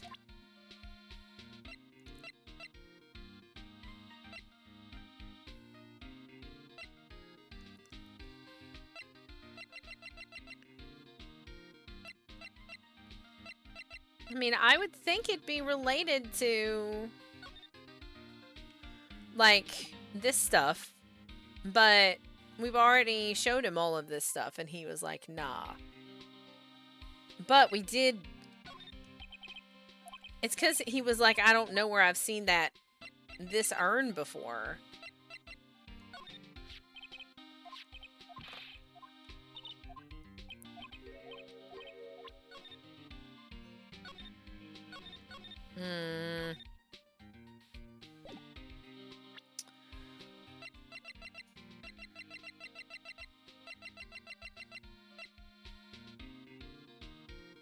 Because it's got to be related to the office.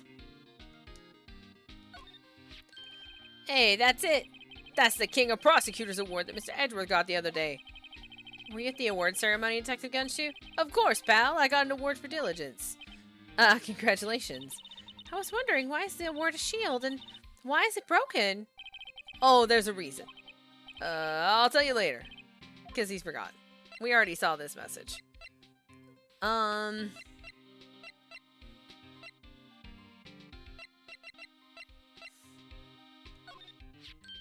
Oh, a last item report, huh? Very impressive, Detective. You knew what it was right off the bat. Well, I am a master of misplacement, you know. Master? That has such a cool ring to it. The way I see it, if things are meant to be lost, then they're meant to be lost. There's a higher power at work here. Wow, a higher power? Maybe I shouldn't let Emma hold any evidence.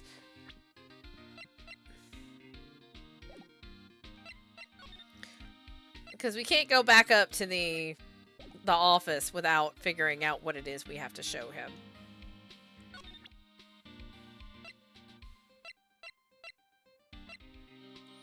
Maybe there's evidence that we haven't picked up that is somewhere else?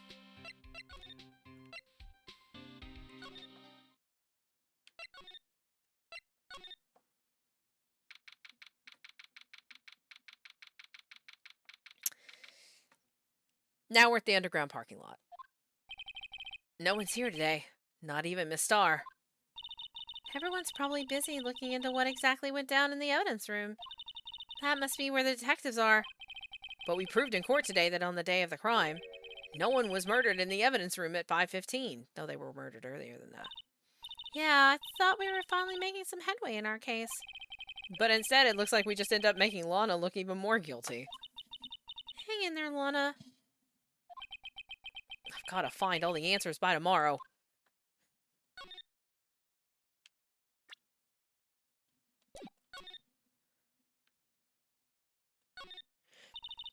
That's about as red as a sports car can get. Yep, it's pretty red, all right. The body was found in Edgeworth's car trunk, and the lock on the trunk was broken. So the question is, why did Miss Guy choose his car?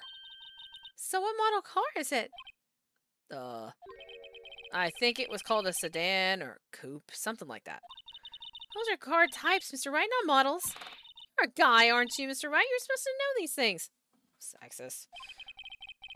Maybe it is about time I got my driver's license. Phoenix! This rope, is it? Yeah, they laid it in the outline of the victim's body. The victim must have died when he closed the trunk on him. We already saw this. A, B, blah, blah, blah, blah.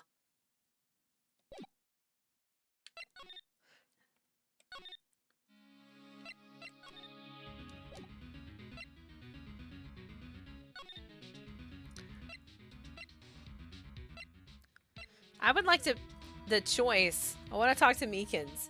Did they let him out? Because I want to talk to him.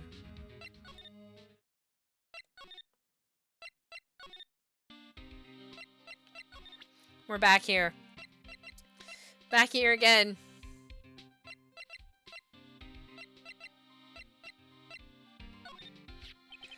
That's the photo Miss Star took. Anything you can tell us about it? That Miss Star is quite the lady. Well, I remember it was winter. I was 16. She was the only one who ever got me to talk about what happened. 16? That's how old I am now. I wonder what happened. What if Detective Gumshoe wore a trench coat in high school, too? I mean, maybe.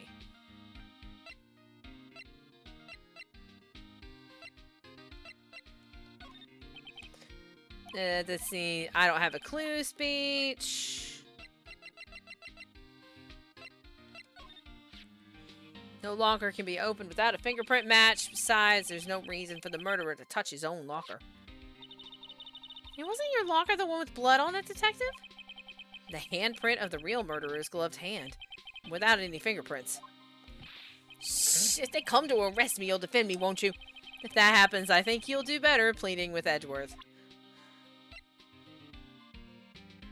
Alright, and then we presented this, and they were like, he was like, I don't know.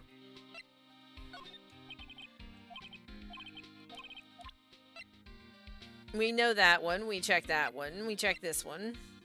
This one we checked. This one we checked. This one we checked. That one we've now checked.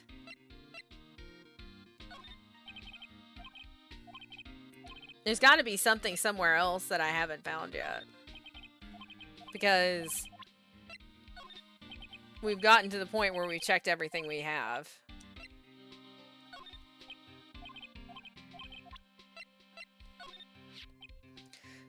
Found in Mr. Edgeworth's car, stabbed with Mr. Edgeworth's knife, huh? Would a drive chief prosecutor decide to do such a thing? Wait, I mean, sure, of course, somebody else really did it.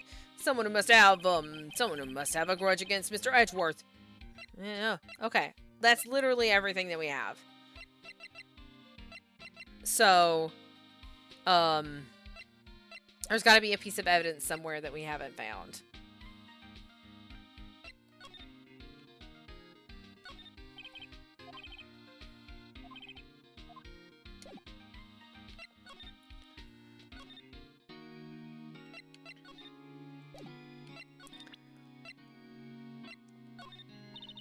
Attorneys and prosecutors have no business showing evidence outside court. It's taboo, especially when the interests of both parties are involved. She really means it. Okay, so that's what she says when I show her things that she doesn't care about.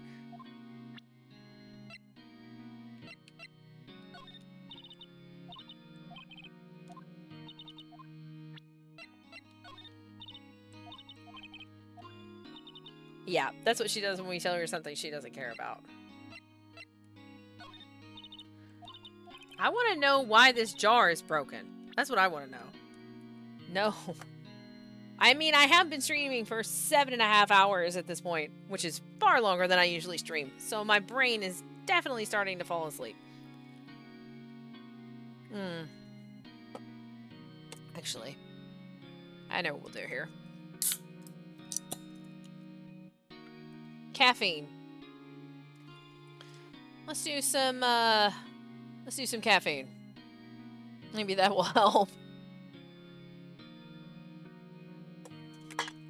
And, as is always, if you see something and I don't see it, especially if I've been looking for it for a hot minute, I do not mind if you help. Just try not to give me any direct answers. I like the mystery of figuring things out, so... alright. Otter's like, I'm still kind of wildin' from this nip you gave me. Rotten head. Okay. So we have Lana. We have Emma. Empty. It said that we needed to show him...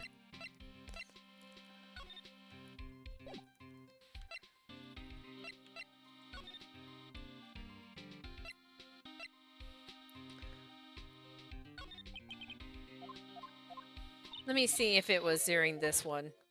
It was one of them that he totally said, that we totally were like, we need to show him something. That last witness, you know, is Emma.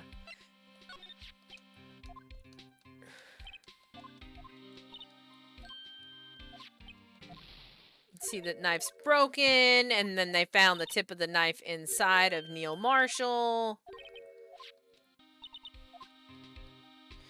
Which, can I just say, why did they have to falsify evidence if the tip of the knife was in Neil Marshall? Like, that's a smoking gun. Literally.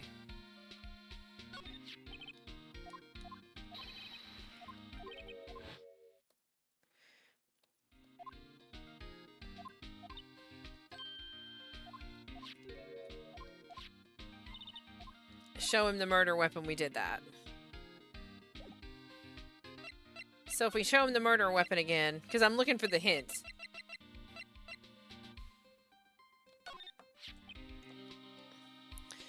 Couldn't prove in the dark the dude stabbed him. Maybe.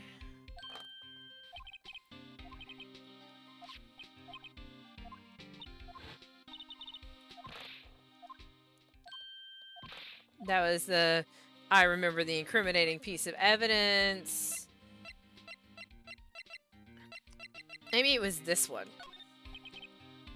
No, it wasn't that one. It was the vase.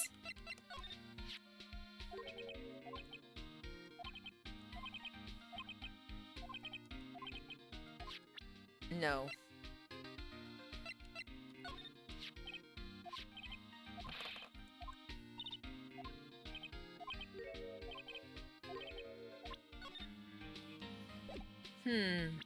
See, we've showed him everything that we have. So, but he is the one that we have to show him something so he will let us go upstairs. So the question is, what are we missing? That man must be the chief of detectives. He's staring at the screen so hard it might shatter. What? Police department makes fatal error. What do I do? Quick! Someone bring me the classifieds. Help wanted section. So much for duty. Alright.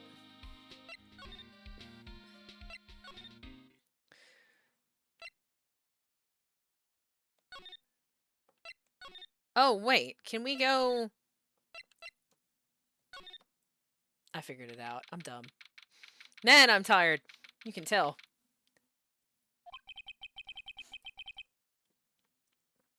Maybe. I wonder if Edgeworth is back yet.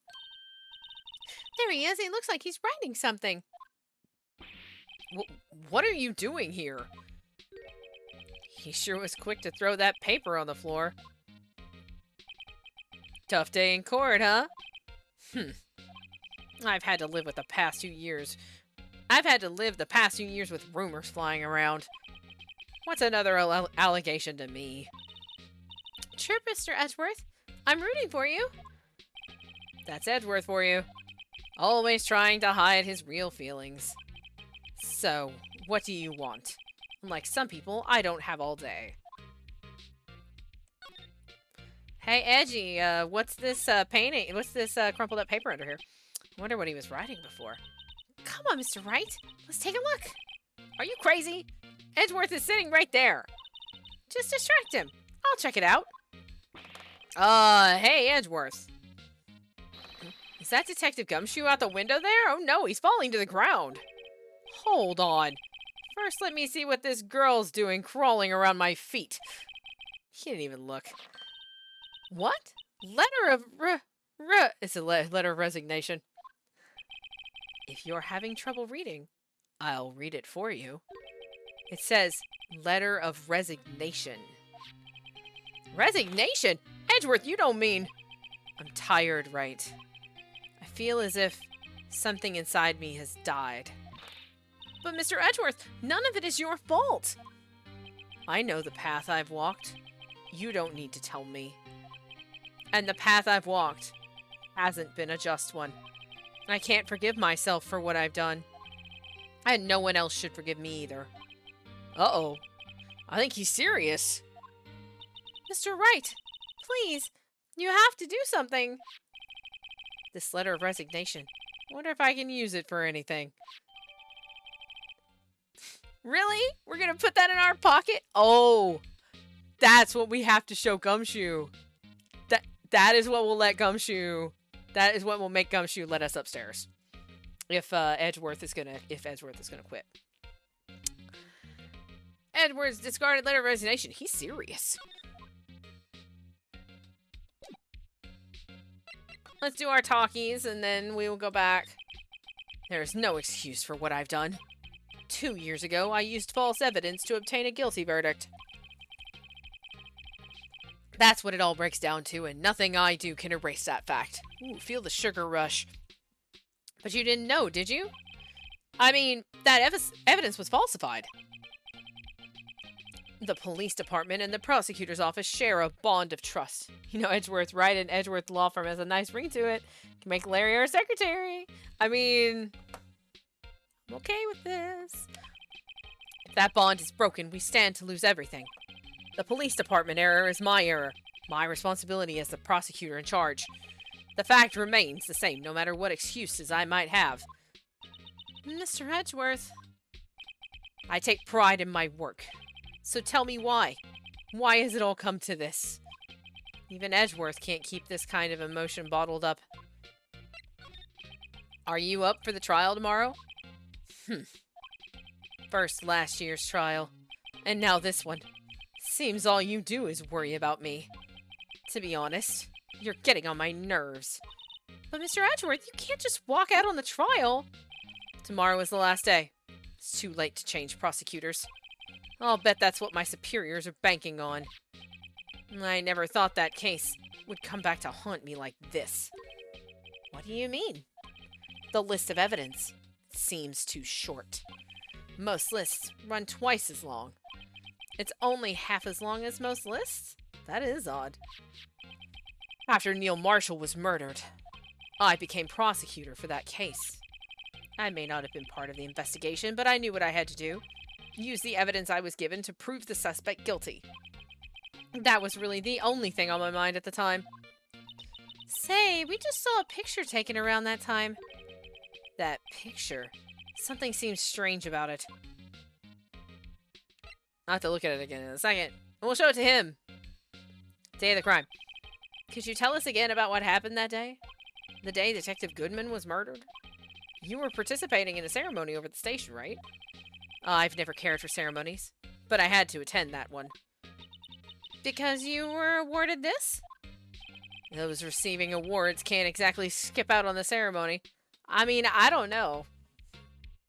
I've seen that happen all the time.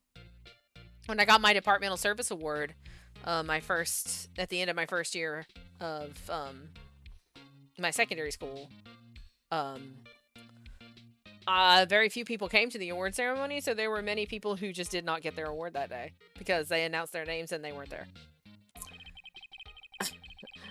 I finished up at the office in the morning, then drove over to the police department. You finished up at the office? Yes, just odds and ends, clerical stuff. I didn't plan on returning to the office that day. That is, until I was asked to take something back. So the only reason he drove back over here is because Gant wanted him to bring that freaking screwdriver over? That is so sus. Oh, so sus. Grumbly noises. Grumbly noises. Take something back. This. Oh yeah, Chief Gant asked you to hold on to that, didn't he? Yes. It was a piece of evidence in a case that was closed half a year ago. He asked me to bring it back to the prosecutor's office. That's the story we heard yesterday. So you came back here to the prosecutor's office because the chief asked you to? That's right. He also went into the evidence room because the chief asked him to. Just saying. Suspicious! This picture was hanging on the wall in Chief Gant's office. Oh! Do you see it? Do you see what's different? I see it. I just saw it. So, the king of prosecutors, if you look at the court, look at that. Where's the sword? Where's the sword?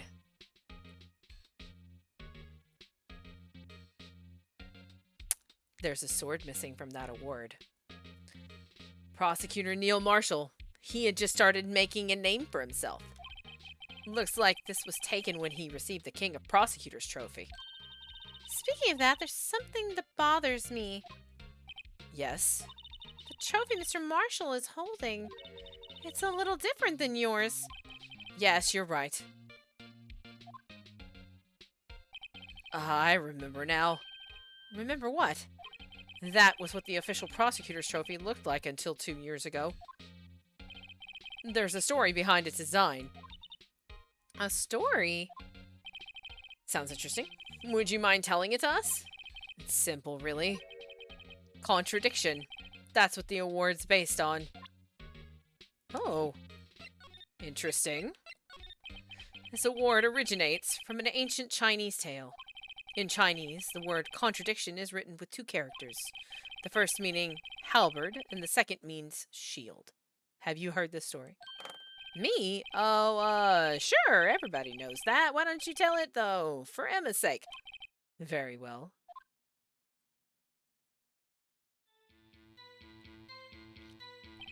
Long ago in the kingdom of Chu, there was an arms merchant. One day, he presented the king with 2 items. The first was a halberd he claimed could slice through any shield or armor. The second was a shield he claimed could withstand any weapon. Wait a minute.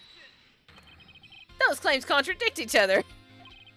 Very perceptive, but then again, you've heard this story before, right?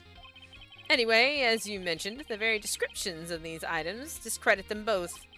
When the king pointed this out, the merchant was left speechless. And thus, the Chinese word for contradiction was born. That's fascinating. Oh, I see. So the chipped shield and broken knife symbolize... Precisely so. They symbolize the merchant's items. The ancient tale ends with the merchant at a loss for words. But it's in our nature to pursue matters to their conclusion, even if it results in something as ugly as this. Wow. Thanks, Mr. Edgeworth. I learned something new today. So did I. That's funny. If that's so, then why were you only given a shield? ... You'll have to ask Chief Gant. 2 years ago, he had the halberd part of the award abolished. Chief Gant. Updated! You know, I have that feeling too. Like this weird Trace feeling.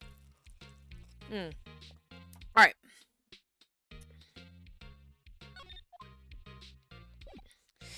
So now we know what we gotta do. Are we gonna get stopped by the lunch lady? Damn it. Excuse me. It's totally her. Would either of you care for a quarter pound of roast beef?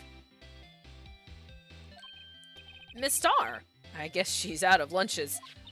You certainly are the curious sort, aren't you? Kind of like the first person who sucked a cow's nipple to discover milk. That words just came out of my mouth, and I'm like, you know what? I just read it, and then I question what happened, and Still, I never thought you'd go digging up that case from 2 years ago. Got home still. Yes. Yeah, actually, you missed that. I made the announcement earlier. I said, I tweeted out on Twitter that I was going to finish this case today. So I made that proclamation. I didn't really know how much I had left. And here we are. We're still going. Everyone in this trial was involved in the SL9 incident. Not only that, but the murder occurred on the very day the evidence from that case was due for transferal. Look, just because mistakes have been made doesn't mean anything. I'm gonna have to take a break in a minute though, because I haven't taken a break in a while, and I need to eat the rest of my snack. This can't all be attributed to mere coincidence. No one said this trial is the link to the whole game. Aren't you forgetting something? You know that little scene I happened to witness? The instant Lana stabbed Detective Goodman with a knife. No matter how much of the past you dig up, it won't change what I saw. Roast beef is meant to be savored when eaten. Star's hatred toward Lana. It all dates back to 2 years ago. All right. You know what? I'm gonna take the break now. I'm just gonna do it. We're just gonna do it and be done with it, and then we're gonna keep going. Because I'm a crazy person. But, yeah. So we're gonna do our break. We're gonna do 5 minutes. I'm gonna finish my snack. Stretch. And we'll get some water, and we'll be back. I'm gonna run some ads. And then we'll be back in 5 minutes.